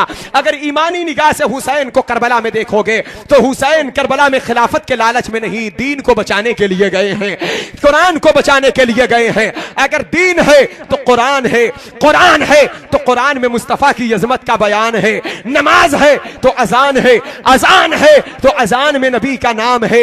अगर ये अजानें ना होती तो कौन मुझे जानता, ये कुरान ना होता तो मेरी अजमत को, मेरे इख्तियारात को, मेरे मोजज़ात को, मेरी शान व शौकत को कौन जानता। अगर ये नमाज ना होती तो मेरी अदा कैसे होती। इसलिए अगर इस्लाम है तो मैं हूं, कुरान है तो मैं हूं, नमाज है तो मैं हूं, दीन है तो मैं हूं, इस्लाम है तो मैं हूं। इसीलिए मेरे मुस्तफा ने फरमाया बेटा हुसैन तू मदीने में है मुझसे है, मस्जिद नबवी शरीफ में है तू मुझसे है, तू मिंबर पर है मुझसे है, मेहराब पर है मुझसे है, रियाजुल जन्ना में है मुझसे है, सतूने आयशा पर है मुझसे है, सतूने लुबाबा पर हो मुझसे हो, सतूने वफूद पर हो मुझसे हो, सतूने हिर्स पर हो मुझसे हो, सतूने शरीर पर हो मुझसे हो, सतूने तहज्जुद पर हो मुझसे हो, सतूने जिब्रील पर हो मुझसे हो। बेटा हुसैन जब तक तुम मदीने में हो मुझसे हो, जब तुम करबला जाओगे तो मैं तुमसे हो जाऊंगा, मेरा दीन तुमसे होगा, इस्लाम तुमसे होगा। नबी के कहने का मतलब यह था कि बेटा हुसैन मदीने से लेकर करबला तक इस्लाम मुझसे रहेगा और करबला से लेके कयामत तक इस्लाम तुझसे रहेगा, तुझसे रहेगा, तुझसे रहेगा। क्या बात है, बेशक सुभान अल्लाह, अल्लाहु अकबर या रसूल अल्लाह। जब तक इस्लाम मुझसे है तू मुझसे है, जिस दिन इस्लाम तुझसे होगा मैं तुझसे हो जाऊंगा, मेरा दीन तुझसे होगा, मेरा नाम तुझसे होगा। मेरे आका सल्लल्लाहु ताला अलैहि वसल्लम ने ज़बान मुबारक चुसाकर तैयार किया था। फातिमा का लाल जब करबला के मैदान में पहुंचा है तो फातिमा के लाल से हमने कहा हुजूर आपसे यजीदी हाथ मांग रहे हैं, आप हाथ दे दें, क्योंकि ये कह रहे हैं हुसैन बैयत कर लो, मुसर्रत व शादमानी की महफिलें आरास्ता कर दी जाएगी, बज़्म ऐशो तरम मनाने का मौका दे दिया जाएगा, जिंदगी की भरपूर राहतों से माला माल कर दिया जाएगा। आप हाथ दे दे और मदीना पाक जाकर इनकार कर दें। शरीयत का यह हुक्म यह भी है, आप बानिए इस्लाम के बेटे हैं, आप सरकारे बाबुल इल्म के बेटे हैं, मौलाए कायनात के चहीते, इल्म आपका है, सब आपके सदक़े में जो लोग पाते हैं। इल्म अली के वारिस तो सही आप ही हैं मेरे आका हुसैन। आखिर शरीयत का कानून ये है, अगर कोई जालिम कौम जुल्म करे, शराब पीने पर मजबूर करे और कहे कि गर्दन मार दी जाएगी वरना शराब पी लो, या शराब पियो या जान बचाओ, तो शराब पीना हराम है, जान बचाना फर्ज है। फिक़ा का कानून एक ये भी है कि ऐसे मौके पर फर्ज की अदायगी के लिए, जान बचाने के लिए दिल से नफरत करते हुए शराब पी लो और बाद में तौबा करो, क्योंकि ये जायज है, उस वक्त शरीयत की इजाजत देती है। ए हुसैन, अगरचे माना हमने यजीद के हाथ में हाथ देना हराम है, क्योंकि वो नापाक था, नजिस था, जानी था, बदकिरदार था, शराबी था, बेनमाजी था, फासिक है, फाजिर है, लईन है। लेकिन सामने आपके अली अकबर की जिंदगी का मसला था, कासिम की जवानी का मसला था, भाई अब्बास के बाजू का मसला था, आउन और मोहम्मद के प्यारी प्यारी जानों का मसला था। जनाबे हुर बिन रियाही शहीद हो जाएंगे, वहब बिन उबैदुल्लाह कल्बी शहीद हो जाएंगे, जनाबे मुस्लिम इब्ने औसजा शहीद हो जाएंगे, जनाबे कैस की शहादत हो जाएगी, आपको भी शहीद कर दिया जाएगा। आपको जान बचाने के लिए आप हाथ में हाथ दे देते और यजीद की बैयत कर लेते, मदीना पाक आकर इनकार कर देते। मेरे आका हुसैन, आपने ऐसा क्यों नहीं किया? तो जवाब देते हैं मेरे सरकार हुसैन आजम कि सुनो सुनो, करबला का मैदान देख रहे हो, यहां पर मैं जान बचाने नहीं आया था। ये जो फिका का कानून तुम बता रहे हो, अरे ये जान बचाने का मसला है। अगर सिर्फ जान की बात होती तो कौन हमें मार सकता था? अगर सिर्फ जान की बात होती तो एक अकबर 22,000 पर काफी था। अगर जान की बात होती तो एक कासिम की जिंदगी काफी थी, एक अब्बास के बाजू काफी थे, हमारा एक हुर काफी था, एक हुसैनी तेवर काफी था, एक हुसैनी रंग काफी था। अरे करबला के मैदान में हम जान बचाने नहीं, इस्लाम बचाने आए हैं। अगर जान बचाना होता तो जान तो बच जाती, इस्लाम कैसे बचता? इस्लाम हुसैन का खून चाहता था, अली अकबर का लहू चाहता था, अली अकबर के खुशखलकुम का तीर चाहता था। इस्लाम यही चाहता था कि सकीना की आहें मेरे साथ हो ताकि मुझे कुव्वत अता हो जाए, ज़ैनब के आंसू मेरे साथ हो, आन और मोहम्मद की शहादत मेरे साथ हो। इसलिए इस्लाम को चाहने वाला मुझसे ज्यादा कौन मिलेगा? मैं तो मुहाफिजे कुरान बनकर, इस्तिक़लाल और इस्तिक़ामत की चट्टान बनकर मैदान में आया था। इस्लाम की तरफ आने वाले हर तीर को अपने सीने पर रोक कर इस पाक मजहब की मैं हिफाजत कर रहा था। इसलिए मैं अपनी जान से ज्यादा इस्लाम को चाहता था। इसलिए बज़ाहिर तारीख करबला जो ये नक्शा पेश करती है कि करबला में हुसैन हार गए हैं। हमेशा आपने जंग का पहलू देखा होगा कि जो मर जाता है उसकी हार कही जाती है, जो जिंदा रहता है उसकी जीत कही जाती है। लेकिन करबला के मैदान में यह कैसी जीत है हुसैनियों की? हुसैन शहीद हो गए फिर भी जीत हो गई, अली अकबर शहीद हो गए फिर भी जीत हो गई, कासिम शहीद हुए फिर भी जीत हो गई। याद रखना, जिस मकसद के तहत जो जंग होती है उस मकसद में अगर कामयाबी मिल जाए तो समझो कि जीत हो गई है। अगर हुसैन जान बचाने गए होते और न बचा पाते तब हम कहते हुसैन हार गए हैं, हुसैन को शिकस्त हुई है, हुसैन कामयाबी को नहीं पहुंचे हैं, हुसैन कुरान बचाने गए थे। तो क्या अब इससे बड़ी और कोई दलील होगी? एक फातिमा का लाल कुरान के खातिर करबला में शहीद हुआ है। आज पूरी दुनिया में हर घर में कुरान नजर आ रहा है, हर मस्जिद में कुरान नजर आ रहा है, हर बच्चे की जबान पर कुरान की तिलावत नजर आ रही है।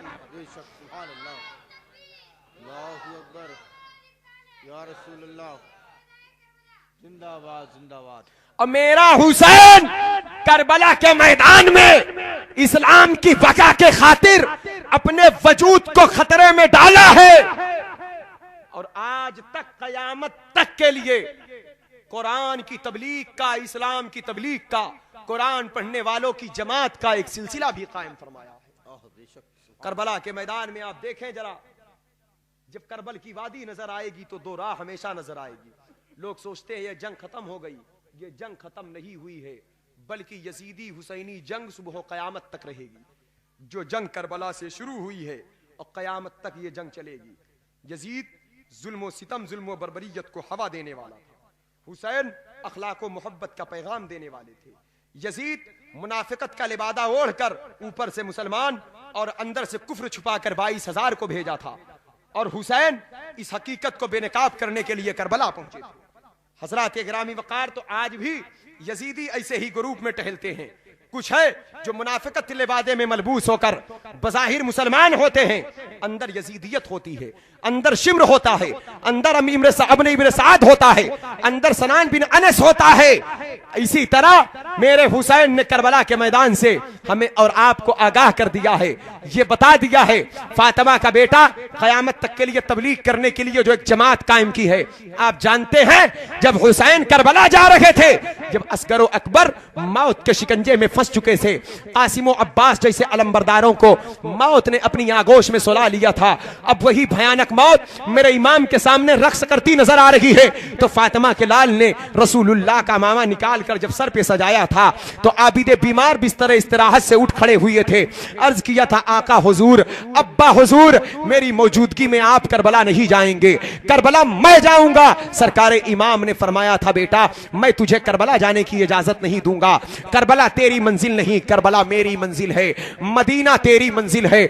हमने कहा आका हुजूर आखिर आबिदे बीमार को करबला जाने की इजाजत क्यों नहीं दी जा रही है? अगर आबिद को रोकना है तो किस मकसद के तहत रोका जा रहा है? तो तारीख ये बता रही है कि बेटा तुम्हारी फूफी साथ में है, माए साथ में है, तुम्हारी बहन साथ में है, इनको लेकर मदीना शरीफ कौन जाएगा? ये तारीख करबला बोल रही है। लेकिन हमारा ईमान क्या बोल रहा है?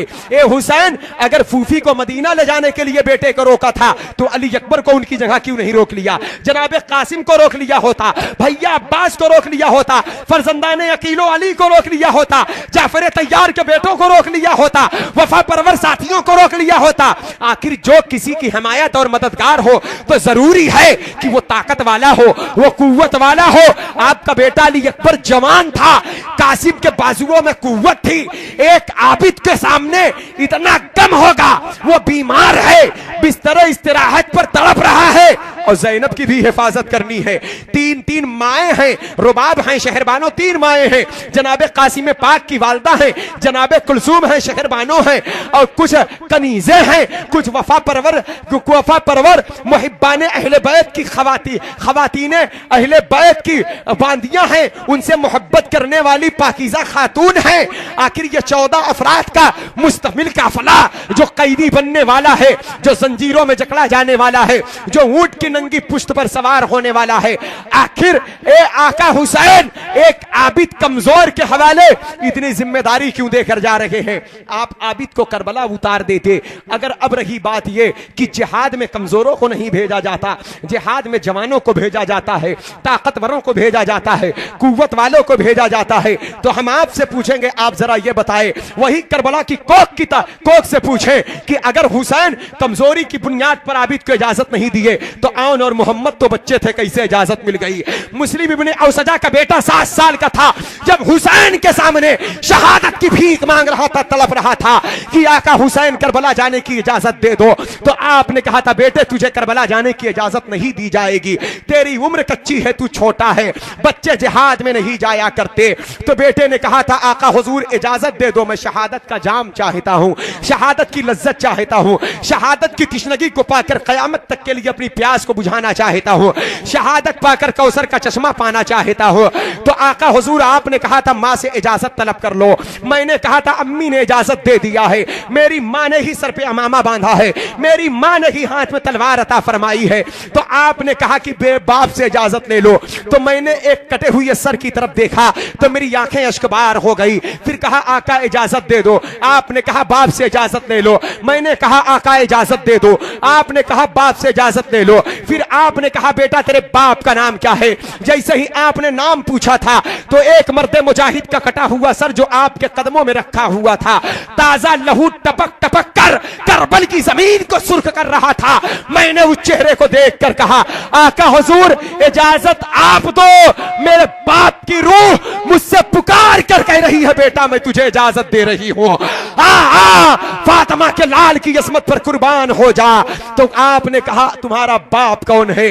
तो मैंने कहा जिस मर्द मुजाहिद का कटा हुआ सर आपके कदमों में रखा हुआ है वो जनाबे मुस्लिम इब्ने औसजा है, मैं उन्हीं का बेटा हूं। तो फातिमा के लाल ने बच्चे की पेशानी को चूमा था, सर पे हाथ रखकर दुआओं से नवाजा था, बच्चे ने अलविदाई सलाम करके कदमे पाक का बोसा लिया था, कदम बोसी करके जब करबला की तरफ रखते सफर बांधा है।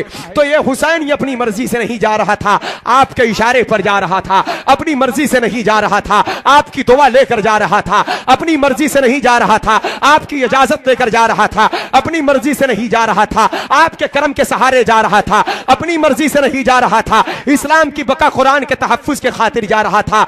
और इस्लाम की बका की तरफ वही कदम उठता है जो आपकी मर्जी से होता है। कुरान की हिफाजत के लिए वही कदम चलते हैं जो आपके इशारे पर हुआ करते हैं। आका हुसैन तो आबिद बीमार को रोका क्यों जा रहा है? 6 माह के बेटे अली असगर को लेकर चले गए, आपने शहादत का जाम उनको नोश करवा दिया। पानी तो एक बहाना था, ये दुनिया अली असगर पर इल्जाम आयद कर सकती है। ये तारीख करबला जो झरोका पेश कर रही है, जिससे एक झूठ की बूम निकल रही है कि अली असगर प्यासे थे। तारीख सही है, लेकिन ईमान की हकीकत देखो। आले रसूल को जब जब देखना, मोहब्बत की निगाह से देखना, ईमान की निगाह से देखना, अकीदत के संगम में डूब कर देखना, तभी आपको आले रसूल की अजमत नजर आएगी। ये अली असगर, आप पानी के लिए रो रहे हैं। आपकी मां ने हुसैन के हवाले किया था, हुसैन ने जाकर पानी का मुतालिबा किया था। हमने दामने असगर को पकड़ लिया और तड़प कर कहा, आका अली असगर, अगर आप पानी के लिए रो रहे हैं तो कयामत तक के लिए सुन्नियों का ईमान मजरूह हो जाएगा, क्योंकि दुनिया को हम ये आवाज देते हैं कि सैयदा फातिमा के बेटे कभी पानी के लिए नहीं तड़पते हैं। तो ये पानी के लिए रोना कैसा, ये पानी के लिए तड़पना कैसा? ये पानी तो आपके घर के सदके में कायनात को मिला है। क्या आप पानी के लिए रो रहे हैं? अगर आप पानी के लिए रो रहे हैं तो हमारा ईमान कमजोर होगा। तो जवाब मिला, अली असगर ने कहा कि कौन कहता है मैं तारीख पानी के लिए रो रहा हूं? ये तारीख करबला बोल रही है, ये तारीख के सफहात बोल रहे हैं, ये मुसन्निफ की कलम की रोशनाइयां बोल रही हैं, ये करबला का मैदान बोल रहा है। लेकिन आओ जरा ईमान की हलावत से पूछो, आओ जरा इश्क की मंजिल से पूछो, आओ जरा कुरान के पारों से हमारी अजमत को पूछो। हम पानी के लिए नहीं रो रहे थे। अगरचे मैं बच्चा था, मैं बहुत छोटा था, लेकिन मैं सुबह से देख रहा था कि लोग शहादत का जाम नोश कर रहे हैं। शहादत की मंजिल को पाने के लिए लोग पे दर पे कदम को आगे बढ़ाए जा रहे हैं।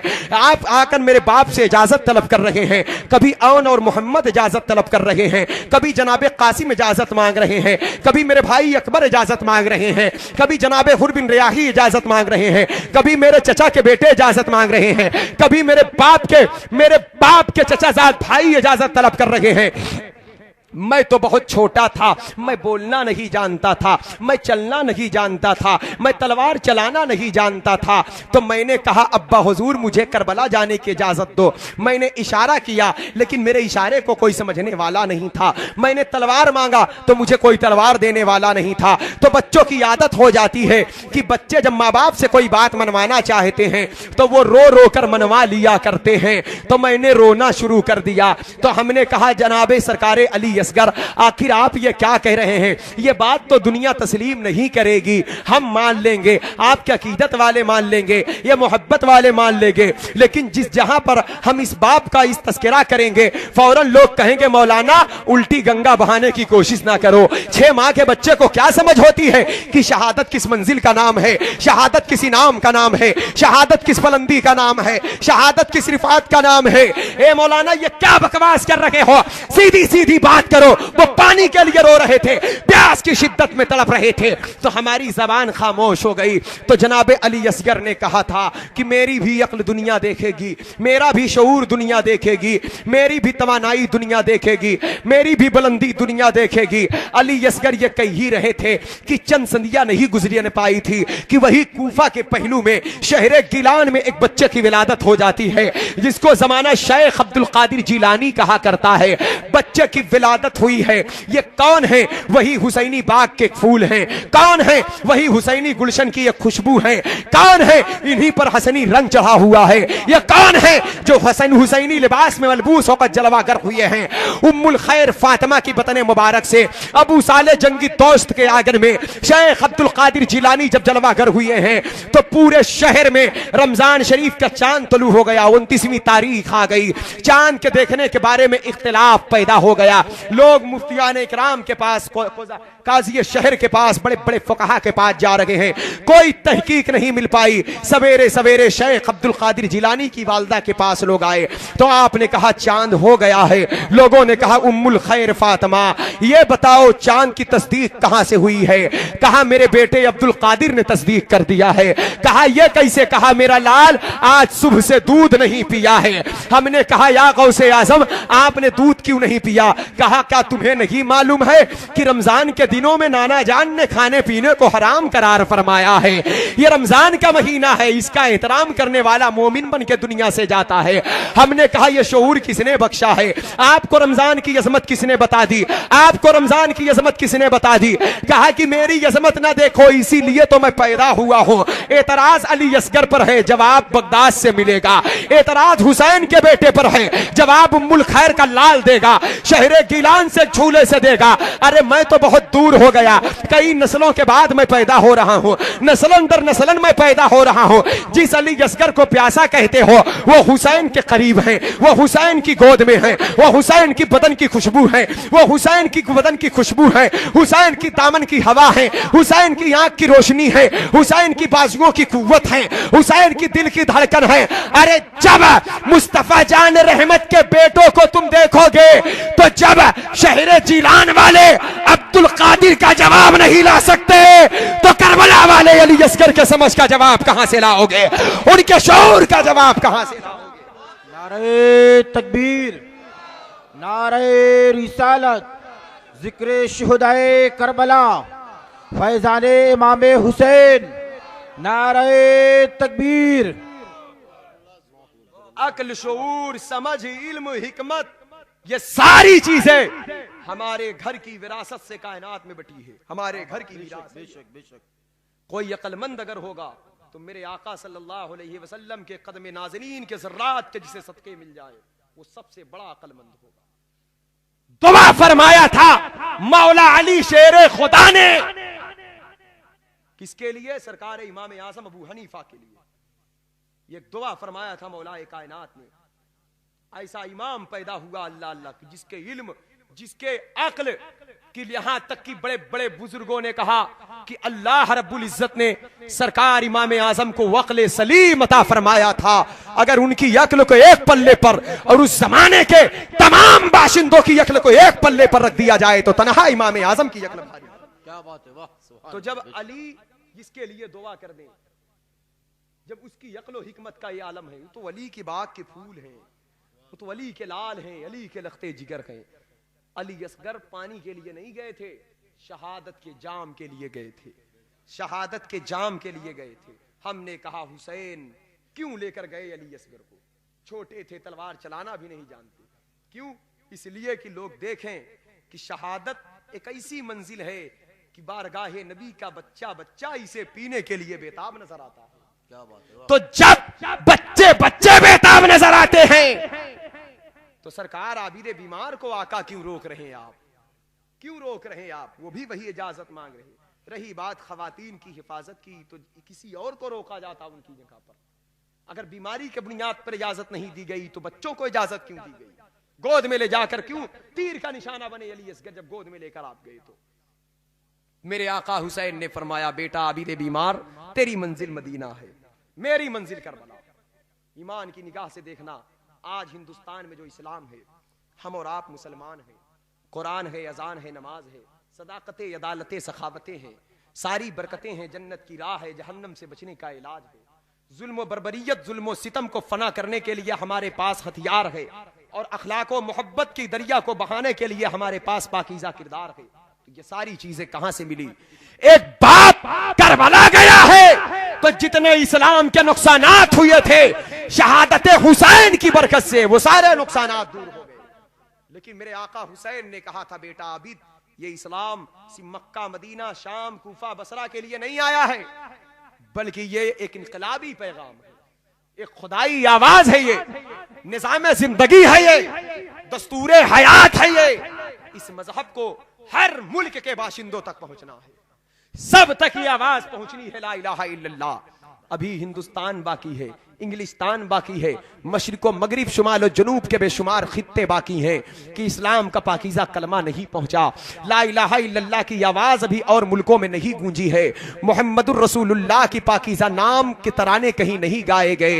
ए बेटा आबिद बीमार, तुझे मदीना जाना होगा, जब तू मदीना जाएगा तब ये सिलसिला आगे बढ़ेगा। आबिद बीमार ने कहा, अब्बा हुजूर, इतनी बड़ी जिम्मेदारी आप मुझे दे रहे हैं, जब मैं मदीना जाऊंगा तो आपकी शहादत का गम मेरे साथ होगा, अली असगर के लहू का रंग मेरे साथ होगा, सकीना की आंखें मेरे साथ होगी, ज़ैनब के आंसू मेरे साथ होंगे, अली अकबर की लुटती जवानी का एहसास मेरे साथ होगा, चचा अब्बास के कटे हुए बाजुओं का दर्द मेरे साथ होगा। जब इतनी तकलीफ, इतने मसाइब व आलाम मेरे साथ होंगे तो ऐसे नाजुक माहौल में मैं तो गोशा नशीन बनकर रह जाऊंगा। मैं कैसे हिंदुस्तान तबलीग के लिए जाऊंगा? मुख्तलिफ ममालिक में इस्लाम की प्रचार करने, लोगों को कलमा पढ़ाने, बुत परस्तों की बुत परस्ती के अड्डे पर जाकर ला इलाहा इल्लल्लाह की आवाज में कैसे बुलंद करूंगा?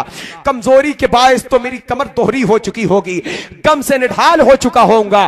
चचा जान, वालिदे बुजुर्गवार, आप जानते हैं हम पर वो मुसीबतें आने वाली हैं और आ चुकी हैं। अगर ये मुसीबतें पहाड़ों पर आ जाती तो वो रेजा रेजा हो जाता, जमीन पर आ जाती तो धंस जाती, लेकिन आज हम उस मुसीबत को बर्दाश्त कर रहे हैं। आपकी शहादत के बाद मंजिल मंजिल पर मेरा इम्तिहान होगा। कहीं सकीना को थप्पड़ मारा जाएगा, कहीं ज़ैनब की चादर छीनी जाएगी, कहीं उम्मे कुलसूम को ऊंट की नंगी पुष्ट पर बैठाला जाएगा, कहीं मेरे पांव में बेड़ियां डाली जाएगी, यहां तक कि कैदी बनाकर रस्सियों में जकड़कर जलीलो खार ये दुनिया करेगी। और आप इतना बड़ा बोझ मुझे अता फरमा रहे हैं। कुर्बान जाओ फातिमा के लाल की निगाहे बसारत पर। इसीलिए मैंने पहले ही कहा था, हुसैन बाकरामत शख्सियत का नाम है, हुसैन बाअज़मत शख्सियत का नाम है, हुसैन किसी मजबूर मोहताज का नाम नहीं है। हुसैन ने करबला में इस्तिकामत छोड़ा है, सब्र छोड़ा है, दर्द छोड़ा है, इश्क छोड़ा है, दीन पे मिटने का जज्बा छोड़ा है, कुरान की हिफाजत के खातिर खून बहाने का सलीका बताया है।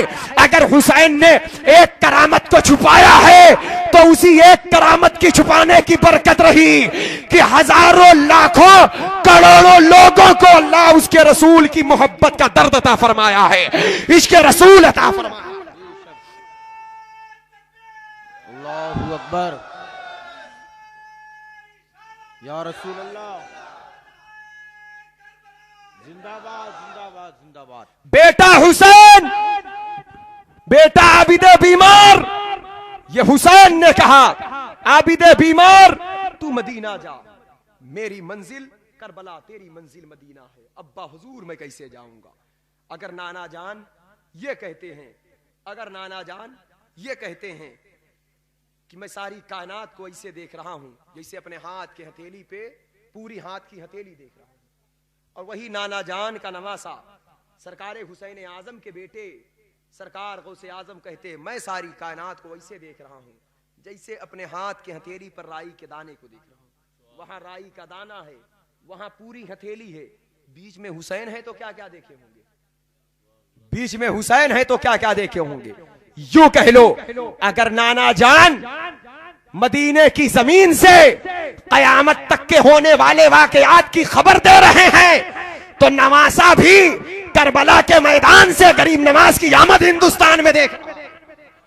बेटा आबिदे बीमार, तुझे हिंदुस्तान जाने की जरूरत नहीं है, तू करबला से मदीना चला जा। तेरी पेशानी में मुझे गौसे आजम नजर आते हैं, गरीब नवाज नजर आते हैं, महबूबे इलाही नजर आते हैं, वारिसे देवा नजर आते हैं। सरकार आबिदे बीमार ने जब अपने कदम को बढ़ाया है दमिश्क की जमीन से यजीदी दरबार से निकल करके, जैसे ही रखते सफर बांधा है मदीना पाक की तरफ, अब यहां पर आजमाइश, सब्र, शुक्र अदा करते हुए सारे इम्तिहान में कामयाबी हासिल करके रोज़े रसूल की तरफ, तो एक दर्द है, एक गम है, लेकिन अब गोशा नशीनी इख्तियार करने वाले आबिदे बीमार, 1000 रकत नमाज़े नफल पढ़ने वाले आबिदे बीमार, शहादत हुसैन के बाद कभी भी न मुस्कुराने वाले आबिदे बीमार, जिनकी आंखें अश्कबार रही हो, वो आबिद जब जा रहा है तो हर कदम पर एक फूल नजर आ रहा है, हर कदम पर एक नूर नजर आ रहा है, हर कदम पर एक जलवा नजर आ रहा है। आज इस मुल्क में जो कुरान पढ़ा जा रहा है, आपको मानना पड़ेगा ये हमारे बुजुर्गों का सदका है। आज इस मुल्क में जो वज़ानें हो रही हैं, आपको मानना पड़ेगा ये हमारे बुजुर्गों का सदका है। अब जानते हो बुजुर्ग कैसे आए? जैसे जैसे आबिद के कदम बढ़ते जा रहे हैं, इस्लाम पूरे मुल्क में फैलता जा रहा है।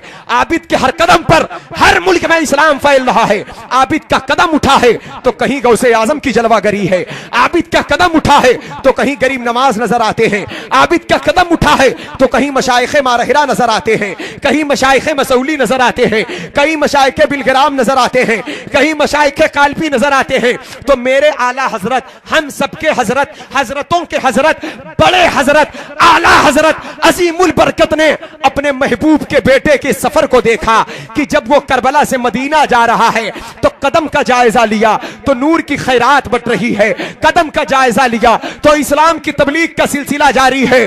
तो आला हजरत पुकार पड़े हैं कि या रसूल अल्लाह, तेरी नस्ल पाक में है बच्चा बच्चा नूर का, तू है ऐने नूर, तेरा सब घराना नूर का। सुभान अल्लाह, सुभान अल्लाह, बेशक, अल्लाहू अकबर, या रसूल अल्लाह, जिंदाबाद। आप जानते हैं मेरे गरीब नवाज कौन है, मेरे गौसे आजम कौन है? सरकार गौसे आजम की वालदा सैयदा उम्मुल खैर फातिमा सरकार आबिदे बीमार की बेटी है। गौसे आजम के वालिद सरकार गयासुद्दीन रज़ी अल्लाह तआला अन्हो सरकार आबिदे बीमार के बेटे हैं। तो अगर उम्मुल खैर जैसी मां ना होती, उम्मुल खैर जैसी मां ना होती तो गौसे आजम जैसा बेटा कैसे होता? और अगर आबिदे बीमार जैसा बाप करबला में शहीद हो जाता तो अब्दुल कादिर जैसे बेटे का जन्म कैसे होता? गरीब नवाज जैसी करामत का ज़हूर कैसे होता? इसलिए बहुत बड़ा एहसान फरमाया मेरे आका हुसैन ने। एक आबिद को करबला से मदीना भेजा, तो करबला से जब मदीना भेजा है तो क्यों कह लो हिंदुस्तान में इस्लाम भेजा है, हिंदुस्तान में नमाज भेजा है, हिंदुस्तान में कुरान भेजा है, हिंदुस्तान में इबादत भेजा है, हिंदुस्तान में बुत परस्ती से नजात पाने का एक इलाज भेजा है। ये एक मेरे मुस्तफा के बेटे की कदम की बरकतें रही। अल्लाह अल्लाह। सरकार इमाम आली मकाम रदी अल्लाह तआला अन्हु जब यजीदी लश्कर के सामने आए तो फिर यजीदियों को एक मरतबा बेनकाब किया था। मैं आपको बताऊं क्या निकाब किया था। एक रुख देखो तारीख करबला का, जब जनाबे हुर के आपके कदम में आए थे तो ये पहली आवाज थी हुसैन की तबलीग की। ऐ लोगों, मेरे हस्बो नसब को देखो, मेरे मौकिफ की सदाकत पर गौर खौस करने की कोशिश करो। वल्लाहि लजीम, खुदा की कसम, मेरे सिवा रसूलुल्लाह की बेटी का कोई दूसरा बेटा मौजूद नहीं है। तो जनाबे हुर ने कदमे हुसैन को चूमा था और कहा था, आका क्या आप मुझे माफ कर देंगे? मैं जहन्नमियों के साथ था, मैं पापियों के साथ था, मैं जालिमों के साथ था, मेरे ही वजह से आपको करबला तक आना पड़ा। ये बड़े जालिम है, मैं नहीं जानता था कि ये लोग आपके साथ इतना घिनौना बर्ताव करेंगे। मैं तो समझता था ये बात मामले में हल हो जाएगा बातों बात में, लेकिन सरकार मुझे माफ कर देंगे। तो सरकार इमाम ने कहा था, जनाबे हुर, मैं करीम इब्ने करीम हूं, माफ कर देना, ये हमारे घर की परंपरा रही है, हमारे घर का दस्तूर रहा है। हम फिर सिर्फ यह देखते हैं इंसान नादिम हो जाए, इंसान तोबा करे, हमारी रहमत उसे अपनी आगोश में ले लेती है। अगर तोबा करते हो तो लो, कल मदीने की जमीन से मेरे नाना मुस्तफा ने सहाबा को जन्नत बांटा था। अबू बकर फिल जन्ना, उमर फिल जन्ना, उस्मान फिल जन्ना, अली फिल जन्ना, साद फिल जन्ना, अबू तलहा फिल जन्ना, जुबैर फिल जन्ना, 10 सहाबा को जन्नत की बशारत दिया था। और मेरे मुस्तफा ने इरशाद फरमाया है कि ये 10 सहाबी जन्नती हैं, हर सहाबी जन्नती, लेकिन इनको अलग अलग जन्नत की बशारत दिया मेरे मुस्तफा ने, जिनको अशराए मुबश्शरा कहा जाता है। कहते हैं मेरे आला हजरत कि वो 10 जिनको जन्नत का मुचदा मिला, उस मुबारक जमाअत पे लाखों सलाम। जिस मुसलमान ने देखा उन्हें एक नजर, उस नजर की बशारत पे लाखों सलाम। तो कल मदीने की जमीन से नाना मुस्तफा ने सहाबा को जन्नती होने का ऐलान किया था। यजीदियों सुनो, आज मैं हजरते हुर को जन्नत की बशारत दे रहा हूं। ये सुनकर हुर झूम गए और निकलकर लश्कर दुश्मन से मारा। हुर ने ये नारा कि देखो यूं निकलते हैं जहन्नम से खुदा वाले। ये आवाज करबला में हुसैन ने बुलंद किया था और ये आवाज आखिर दम तक करबला में बुलंद होगी, आखिर दम तक करबला से ये आवाज उठेगी। ये आवाज बार बार करबला से उठेगी, ये आवाज बार बार करबला की जमीन बोलेगी, बार बार पुकारेगी। जब तक हुसैन शहीद नहीं हुए तब तक ये आवाज उठते रही। यहां तक एक एक बच्चे शहीद हुए। फातिमा के लाल ने आज फिर उसी रुख को बदला है कि अली अकबर के कातिल, कासिम के कातिल, भाई अब्बास के कातिल, औन और मोहम्मद के कातिल, मेरे जानिसारों के कातिल, पूरे करबल की जमीन पर ढेर लगा दिया है। एक बूढ़ा बाप जिसकी उम्र 55 साल 5 महीने 5 दिन की हो चुकी है, लाशें उठा उठा कर कमर दोहरी हो चुकी है, लेकिन अभी भी हम कहते हैं अगर तुम तौबा कर लो तो मैं माफ कर दूंगा। हमने कहा आका हुसैन आप माफ कर देंगे इनको, खूनियों को, जालिमों को, बातिलों को, बदकिरदारों को, बहूदों को, जहन्नमियों को माफ कर देंगे? कहा अगर ये तौबा कर लेंगे तो हम नहीं चाहते कि ये जहन्नम में जाएं। मेरे आका के घर वाले बड़े करीम होते हैं, बड़े मुशफिको मेहरबान होते हैं। उनकी चाहत ये होती है कि अल्लाह के बंदों की बड़ी से बड़ी तादाद जहन्नम की राह से निकल कर राह हक की तरफ आ जाए। हमने कहा हुसैन माफ कर देंगे। कहा कि ताज्जुब की क्या बात है, अगर मैं ऐलान कर रहा हूं तो क्या तुम भूल गए फतेह मक्का की तारीख को? कल मक्के की सरजमीन पर जब फातिहाना शान से मेरे मुस्तफ़ा दाखिल हुए थे, मक्का फतेह हो चुका था। सहाबा कह रहे थे कि आज ईंट से ईंट बच जाएगी, आज हम बदला ले लेंगे। आज हमारी आंखों के सामने वो मौजूद है जो बदरो उहद में तलवार लेकर निकला था, जिसने अमीर हमजा का कलेजा चबाया है, जिसने मेरे आका का दंदान शहीद किया है, जिसने मेरे सरकार पर पत्थर फेंके हैं, जिसने मेरे आका को साहिर, जादूगर, पागल, मजनू कहा है।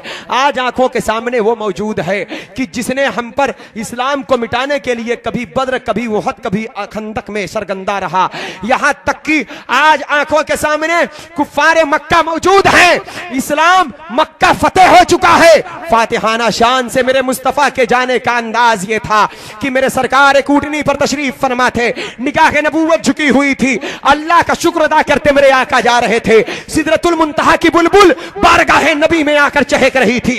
इज़ा जा नस्रुल्लाहि वल फतहु व रअयतन नासा यदखुलूना फी दीनिल्लाहि अफवाजा फसब्बिह बिहम्दि रब्बिका वस्तगफिरहु इन्नहु कान तव्वाबा। मेरे आका अल्लाह की हम्द व सना, तस्बीह व तहलील करते जा रहे हैं।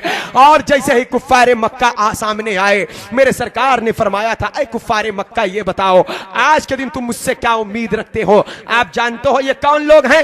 ये पत्थर बरसाने वाले हैं मेरे आका पर। इतने पत्थर फेंके थे ताइफ की वादी में कि मेरे सरकार के जिस्म नाज़नीन से लहूलहान हो गए थे। अल्लाह अल्लाह कि नाले ने नबूवत लहूए मुबारक से तरबतर हो चुकी थी। ये वो कुफ्फारे मक्का है कि मेरे सरकार जब मक्के की सरजमीन को छोड़ रहे थे तो बैतुल्लाह शरीफ के सामने आकर मेरे आका ने कहा था, ए अल्लाह के मुकद्दस घर, ए खाने काबा, ए जलवाए काबा, मैं तुझसे बहुत मोहब्बत करता हूं, तू मुझे बहुत महबूब है, तू अल्लाह का घर है, ए हरमे मुकद्दस, ए मक्के की जमीन, तुझसे भी मुझे प्यार है, मैं तुझसे मोहब्बत करता हूं क्योंकि तू मेरा मादरी वतन है, मेरी माँ बाप का वतन है, मेरी जाए विलादत है, तू मुझे बहुत महबूब है। तेरी धरती पर, तेरी कोख में मेरे बाप हजरत इब्राहिम अलैहिस्सलाम की दुआ है, मैं तुझे कभी ना छोड़ता, मैं मक्के की जमीन को छोड़कर ना जाता, लेकिन ये जालिम कौम मुझे नहीं रहने देती। हक बात बताता हूं तो ये पत्थर फेंका करती है, सदाकत का पैगाम देता हूं तो पागल और मजनू कहा करती है, मोजज़ात तलब करती है तो चांद दो टुकड़े करता हूं, नबूवत और रिसालत की गवाही मांगती है तो कंकरियां गवाही देती है। लेकिन ये बातिल दिलों में हक बात कभी पेवस्त नहीं हो रही है। इनके दिल में कुफ्र छुपा हुआ है, कुफ्र के दलदल धसे हुए हैं। यहां तक कि वो 40 खानदान मक्के की जमीन पर मौजूद थे जब मेरे मुस्तफा ने खत्म नबूवत का ऐलान फरमाया था। उसमें किसी एक कबीले का एक फर्द भी मेरे मुस्तफा का हिमायती नहीं हुआ। पूरे के पूरे 40 खानदान के लोग दुश्मनी पर आमादा हो चुके थे। हाँ, उन्हीं में से कुछ शख्सियतें निकल कर नबी के कदमों का तवाफ किया था, जिनमें अबू बकर सिद्दीक सरे फहरिस्त हैं। आपके खानदान में से चचा सैयदुल शुहदा अमीर हमजा हैं, आपके चचा अब्बास हैं जो बद्र के कैदियों में गिरफ्तार होकर आए थे। चंद ऐसे अफराद का तस्करा मिलता है। अब बाकी बड़े बड़े कबीले के लोग ईमान नहीं लाए थे, जो गरीब गुरबा मिस्कीन थे वो ईमान लाए थे नबी पर, नबी के कदमों का तवाफ कर रहे थे। तो मेरे मुस्तफा ने फरमाया, मक्का में तुझे ना छोड़ता, ये जमीन पर लेकिन ऐसे जालिम लोग बसे हुए हैं जो मुझे रहने नहीं देते। आज मेरे आका को जिसने वतन से बेवतन किया था, आज मुजरिम बनकर सामने मौजूद है। वो पत्थर फेंकने वालों, वो कांटे बिछाने वालों, वो नबी पर घिनौना बोझ रखने वालों, वो बद्र के मैदान में तलवार चलाने वालों, वो उहद के वादी में 70 सहाबा को शहीद करने वालों, वो दंदाने नबूवत को शहीद करने वालों, वो जिसमें नाज़नीन मुस्तफा को लहूलहान करने वालों, वो मेरे मुस्तफा को वतन से बेवतन करने वालों। आज सहाबा कह रहे हैं, ईंट से ईंट बजा देंगे, एक एक वक्त का बदला ले लेंगे, एक एक लम्हे का बदला ले लेंगे। मुस्तफा ने पूछा कि क्या उम्मीद है मुझसे? तो तमाम लोगों ने कहा था आप करीम इब्ने करीम हैं, आप सखी इब्ने सखी हैं, आपसे रहमत की तवक्को है, आपसे भलाई की उम्मीद है। तो मेरे आका ने फरमाया जो मुझसे उम्मीद रखते हो बेहतर उम्मीद है। ला तसरीबा अलैकुमुल यौम, आज के दिन मैं सबको माफ कर रहा हूं। सहाबा की आंखें खुली की खुली रह गई। आका इनको माफ कर रहे, काफिरों को, बुत परस्तों को, मुशरिकों को, तकलीफ देने वालों को माफ कर रहे मेरे मुस्तफा। आका फरमाते सिर्फ यही देखकर हैरान हो मेरे सहाबा, अल्लाह ने मुझे रहमत बनाकर भेजा है, रहमतुल लिल आलमीन हूं मैं। अरे अबू सुफियान जो इस्लाम के कट्टर दुश्मन थे, ये कौन अबू सुफियान थे? यजीद के दादा थे जो ईमान लाए थे फतह मक्का के मौके पर। सरकार अमीर माविया रज़ी अल्लाह तआला अन्हु के बाप थे अबू सुफियान। ये इस्लाम के कट्टर दुश्मन रहे, ओहद के मैदान में सरबराह बनकर गए हैं। बड़ी बड़ी जंगे की, गज़वे खंदक की सिपा सालार भी यही रहे हैं। कुफ्फारे मक्का को इनसे बड़ी ताकत और कुव्वत मिलती रही। लेकिन आज मेरे आका ने फरमाया ये अबू सुफियान का घर है। जानते हो अबू सुफियान के घर में क्या होते थे? गंदी सियासत रची जाती थी। मुसलमान को तकलीफ कैसे पहुंचाई जाए, ये मंसूबे अबू सुफियान के घर में बनते थे। मुसलमानों को दुनिया से मिटाने के मंसूबे अबू सुफियान के घर में गढ़े जाते थे। इस्लाम और कुरान को मिटाने की साजिशें अबू सुफियान के घर में रची जाती थी। लेकिन आज मदीने के ताजदार ने इरशाद फरमा दिया, ए अबू सुफियान तुम्हारा घर आतंकवादियों का अड्डा है, दहशतगर्दों का अड्डा है। लेकिन एक कुफ्फारे मक्का सुनो, आज तक जो मकान आतंकवाद का अड्डा रहा, आमिना का लाल आज उसे अमन का घर करार दे रहा है। आज अबू सुफियान के घर में जो दाखिल हो उसके लिए अमान है, उसके लिए नजात है, उसके लिए आजादी है। आज लोग कहते हैं इस्लाम आतंकवाद फैलाया है। बदअकीदों के गले को नोच लेना, जबान काट लेना हरामखोरों की जो जालिम कौम कहे मेरा नबी तो वो पाक पैगंबर, वो रहमत की दरिया बहाने वाला नबी है कि जहां पर आतंकवादी रहते हो वहां पर अमन और सुकून वाले रहने लगे। सरकार के ये रहमो करम देखकर कुफ्फारे मक्का नबी के कदमों पे झुक पड़े और सरकार के कदम मुबारक को चूम करके कलमा पढ़ा, इस्लाम कबूल किए, तौबा किया अपने घिनौने करतूत से। आज फतेह मक्का की ये तारीख का एक जायजा रहा।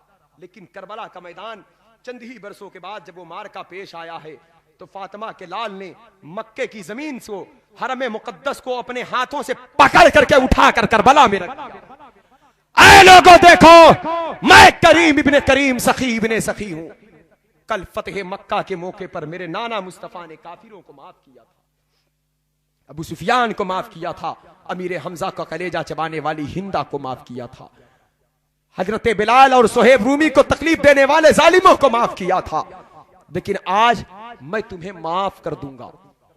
ये हुसैन क्या माफ कर दोगे? कहा हाँ, अली अकबर के कातिल को, कासिम के कातिल को, अब्बास के कातिल को। हजरत हुर की रूह पुकार पड़ी कि हाँ ये माफ कर देंगे, ये बड़े करीम हैं, जिस तरह मुझे माफ किया है इसी तरह तुम्हें भी माफ कर देंगे। तौबा का दरवाजा खुला हुआ है, जन्नत इनके कदमों में मचल रही है, जन्नत इनके आगोश में है, जन्नती जवानों के सरदार ये हैं, इनके घर का दस्तूर यही रहा है, ये माफ कर देंगे। माफी मांगने वाला तो कोई हो। इतने में हुसैन ने कहा खूनियों, कल फतह मक्का के मौके पर मेरे नाना मुस्तफा ने काफिरों को माफ किया था, आज मैं खूनियों को माफ कर दूंगा। ये दावत क्यों दिया था हुसैन ने? इसलिए एक उम्मीद थी, एक आस लगी हुई है कि वो काफिर थे, बुतों को पूजने वाले, जब रहमो करम को देखे तो कलमा पढ़ लिए। ये तो मुसलमान हैं, जरूर इनका दिल पसीजेगा। तौबा का दरवाजा खुला है, अभी जिंदा हैं, अभी मैं माफ करने वाला हूं, अभी ये राह हक पर आ सकते हैं। लेकिन आप जानते हैं कि काफिर दो किस्म के होते हैं, एक छुपा काफिर, एक खुला काफिर। मैं खुलकर यजीदियों को काफिर नहीं कहूंगा, इसलिए मैं सरकार इमाम आजम का मुकल्लिद, इसलिए खुलकर तो नहीं कहूंगा, लेकिन उनके दिल में कुफ्र जरूर छुपा है। उनका काम काफिराना, किरदार काफिराना, बात काफिराना, चाल काफिराना, अदा काफिराना। तो ये छुपे काफिर, एक खुला काफिर, एक छुपा काफिर। खुले काफिरों से खतरा कम होता है, वो जब आएंगे आप पहचान जाएंगे उनको, वो जब आएंगे आपको तो आप देख के दूर हो जाएंगे उनसे। भाई खुला काफिर है, उसके पीछे नमाज पढ़ेंगे, पंडित जी है, अगर कोई जी चंदन लगाया, कोई अपने लिबास से, कोई पादरी है, कोई गलत गैर धर्म का मानने वाला, तो उसकी इब्तिदा में नमाज पढ़ने का सवाल ही नहीं। अब कोई अंदर कुफ्र छुपा कर आए, मुनाफिकत लेकर आए, जुल्म लेकर आए, गुस्ताखी लेकर आए, बेअदबी लेकर आए, ऊपर दाढ़ी है, टोपी है, कुर्ता है, पैजामा, अल्लाह हू अकबर, तो इंसान धोखे में पड़ जाता है। अरे ये फला मस्जिद का इमाम है, ये हरम का इमाम है, ये फला मस्जिद का इमाम है। याद रखना मुसलमानों, अगर तुमको सही मुसलमान गलत मुसलमान की पहचान करना है तो कहीं दूर ना जाओ, करबला तुम्हारे सामने है। हुसैन के सामने जो 22,000 भेड़िए थे वो बुतों को पूजने वाले नहीं, कलमा नबी का पढ़ने वाले थे। लेकिन जो कल मक्के की जमीन पर खुले काफिर थे वो तो कदम चूम कर कलमा पढ़ रहे हैं। जो छुपा काफिर था माफी की दावत दे रहे हैं, फिर भी वो दूर जा रहे हैं। तो इसीलिए वो नरम निकले करबला के जालिमों के सामने। कुफ्फारे मक्का ज़ल्म नरम पड़ गए, नबी की रहमत को देखकर कलमा पढ़ लिए जो उस वक्त मौजूद थे। लेकिन नबी का नवासा रहमत की हवा चला रहा है करबला में, लेकिन कोई कदम पर नहीं आ रहा है। यहीं से दो राहें बनी, यहीं से दो राह जब बनी है तो एक राह हुसैनी है, एक राह यजीदी है, और क़यामत तक ये दो राहें रहेंगी। ये जंग खत्म होने वाली नहीं है।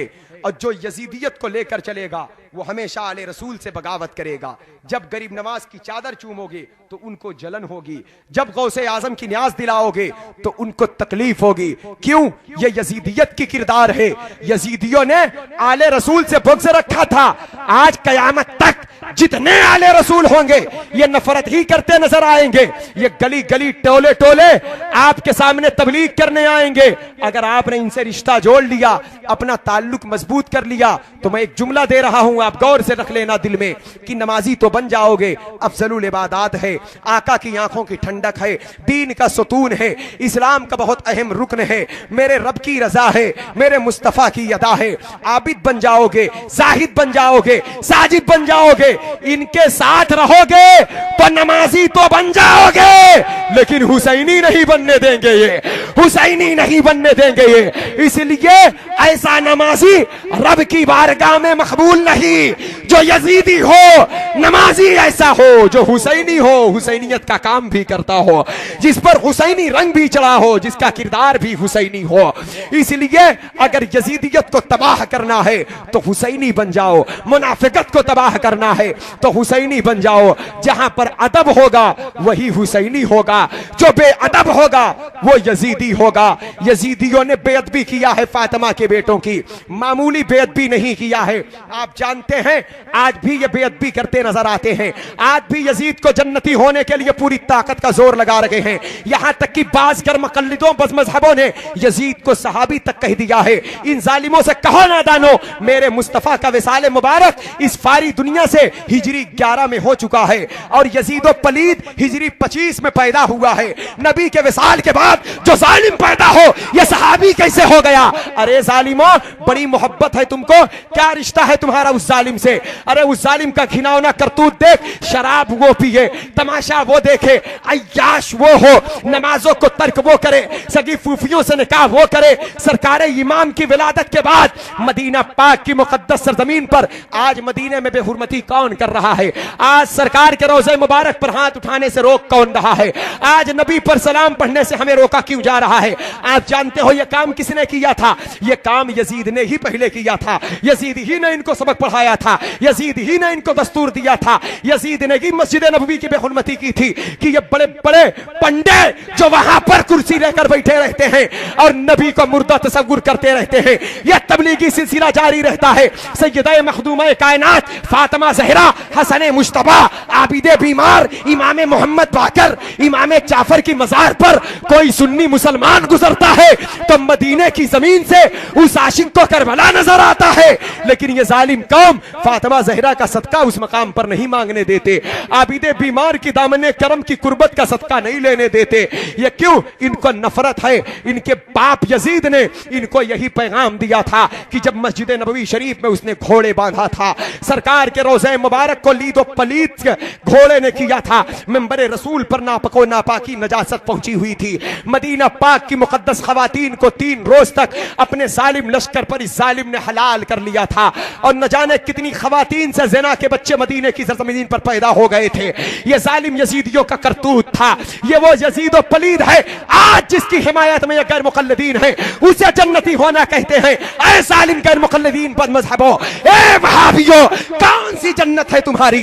किस जन्नत की बात करते हो? उस जालिम को जन्नती बना रहे हो।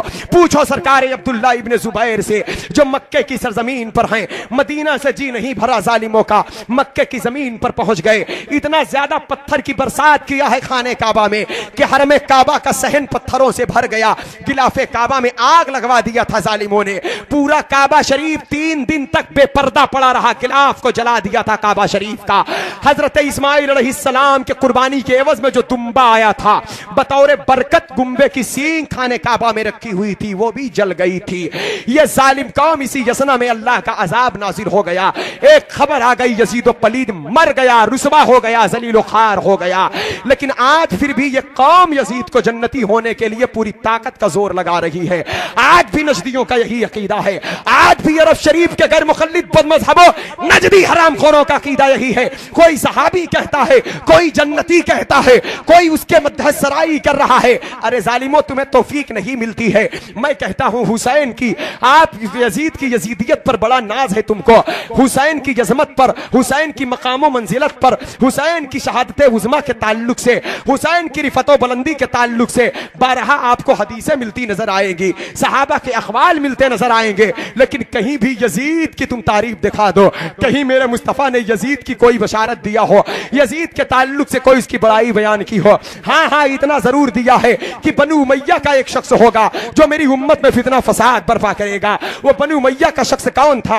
वही यजीद पलीद था जो तुम्हारा हामी मददगार बना हुआ है। क़यामत के मैदान में तुम यजीद के साथ रहोगे, अल्हम्दुलिल्लाह हम हुसैन आजम के साथ रहेंगे। जानते हो इसने क्या बेअदबी किया है? यजीद पलीद जब इसके दरबार में खानवादे अहले बैत को लेकर जाया गया तो 14 अफराद को एक ही रस्सी में जकड़ा गया था और सबकी गर्दन आगे झुकी हुई थी। तो यजीद पलीद ने पूछा था कि तुम लोग आगे झुके क्यों हो? तो सैयदा ज़ैनब पाक ने कहा, नापकार जरा गौर कर, एक ही रस्सी में 14 गर्दनों को बांधा गया है। हमारी सबसे छोटी बच्ची कम उम्र की जो है उसका नाम सकीना है, और जब हम सीधे खड़े हो जाते हैं तो रस्सी इतनी छोटी है कि उसके गर्दन टाइट हो जाती है जब सीधा खड़े होते हैं। इसलिए ताकि सकीना को तकलीफ ना हो, इसलिए हम 14 लोग झुक कर चल रहे हैं। तो जालिम यजीद तरस खाने के बजाय ठट्ठे मार कर उस वक्त हंसा था। शराब के नशे में मस्त हाथी की तरह अहले बैत अतहार के साथ खिलवाड़ कर रहा था। आप जानते ये जालिम किस परिंदे का नाम है? आज जिस यजीद को जन्नती होने की बात ये नजदी कौम कर रही है, चुल्लू में डूब कर मर जाओ, तुम छुपे हुए काफिर हो, तुम्हारा काम यजीदी है। 14वीं सदी के तुम यजीद हो। अरे तुम उस यजीद को जन्नत की बशारत दे रहे हो जिस यजीद को कयामत तक लोगों ने लानती कहा है। इमाम अहमद इब्न हंबल ने काफिर कहा है, कुरान की नस से साबित किया है। ए जालिम कौम, जरा देख यजीदी किरदार।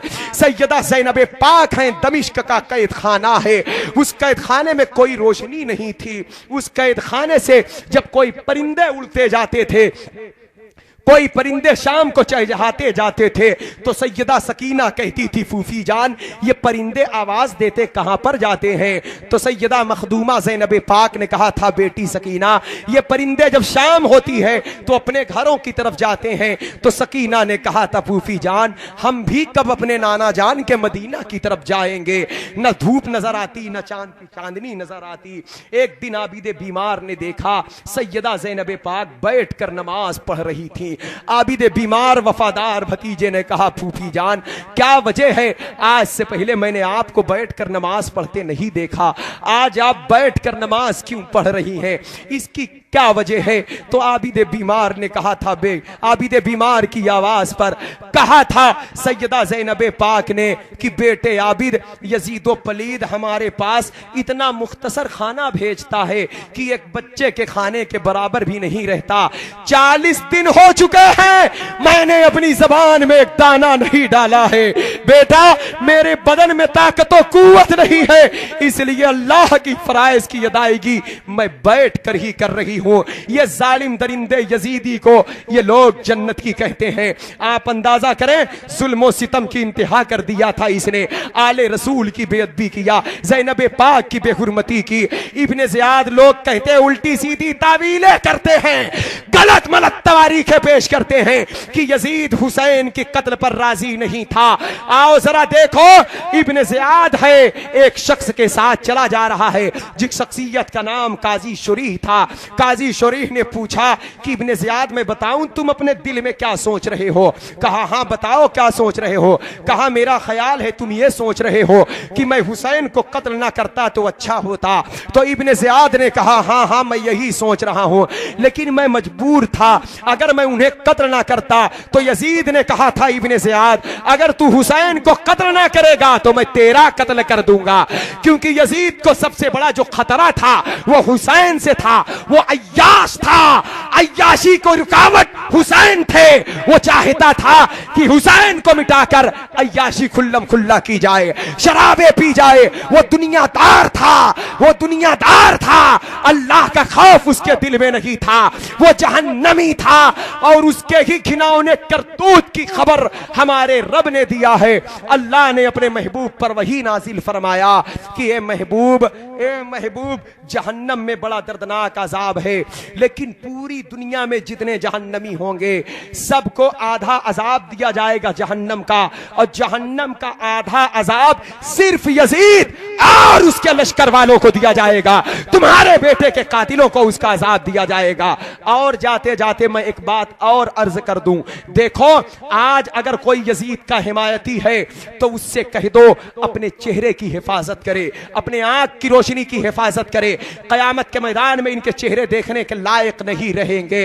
यहां तक कि बुजुर्गों ने ख्वाब में देखा अल्लाह के नबी सल्लल्लाहु अलैहि वसल्लम की बारगाह नाज में कुछ लोग पेश किए जा रहे हैं, सरकार उनके चेहरे पर निशान लगा रहे हैं, तो उनकी आंखों की रोशनी चली जा रही है, उनके चेहरे दर्दनाक भयानक हो जा रहे हैं। एक बूढ़ा शख्स हाजिर हुआ, उस बूढ़े ने कहा आका मैं कत्ल करने नहीं गया था, मैं यजीद के लश्कर में नहीं था, तो मेरे आका ने फरमाया मैं गैबदा पैगंबर हूं, लोगों के दिलों के हालात से बेखबर हूं। अगर तू करबला में नहीं था लेकिन दिल में ये जरूर सोचता था कि हुसैन कत्ल कर दिए जाएं, तो तेरी ये सोच गंदी थी, उस सोच की बुनियाद पर तू जहन्नमी है। तो पता क्या चला, कयामत तक जो लोग यजीद के हामी हैं उसकी हिमायत की बुनियाद पर यजीद के साथ जहन्नम में होंगे, और जो लोग हुसैनी है इस मोहब्बत की बुनियाद पर हुसैन के साथ वो जन्नत में दाखिल होंगे। दश्ते बला को अर्श का जीना बना दिया, जंगल को मुस्तफा का मदीना बना दिया, हर जर्रे को नजफ का नगीना बना दिया, तूने हुसैन मरने को जीना बना दिया। हुसैनियत जिंदा दिली का नाम है, हुसैनियत हक़गोई बेबाकी का नाम है, हुसैनियत मोहब्बत और शराफत का नाम है, हुसैनियत इश्क़ रसूल का नाम है, हुसैनियत अदब व ताज़ीम का नाम है, हुसैनियत तिलावत कुरान का नाम है, हुसैनियत ज़िक्र व अस्कार का नाम है। अल्लाह की रज़ा हुसैन है, मुस्तफ़ा की यदा हुसैन है, कब्र की रोशनी हुसैन है, क़यामत में नबी रहमत की चादर का साया हुसैन है। इसलिए अभी वक्त है इंसान हुसैनी बन जाए और सिद्ध के दिल से तौबा करे और आपके पाकीज़ा किरदार अफ़आल पर अमल करे। और अगर मुसीबतें आए, दुख गम आए, परेशानी आए तो उठाकर करबला देख ले, उसकी बरकत से अल्लाह उसको सब्र अता फरमा देगा, जिक्र हुसैन की बरकत से अल्लाह उसे सब्र जमील अता फरमा देगा, इस्तिकामत फिद्दीन अता फरमा देगा। हमसे बोलने में कसदत सामन कोई गलती कोई खता हो अल्लाह ताला माफ फरमाए। पढ़े अस्तगफिरुल्लाह रब्बी मिन कुल्लि ज़ंबि व अतूबु इलैहि, ला इलाहा इल्लल्लाह मुहम्मदुर रसूलुल्लाह व मा अलैना इल्लल बलाग।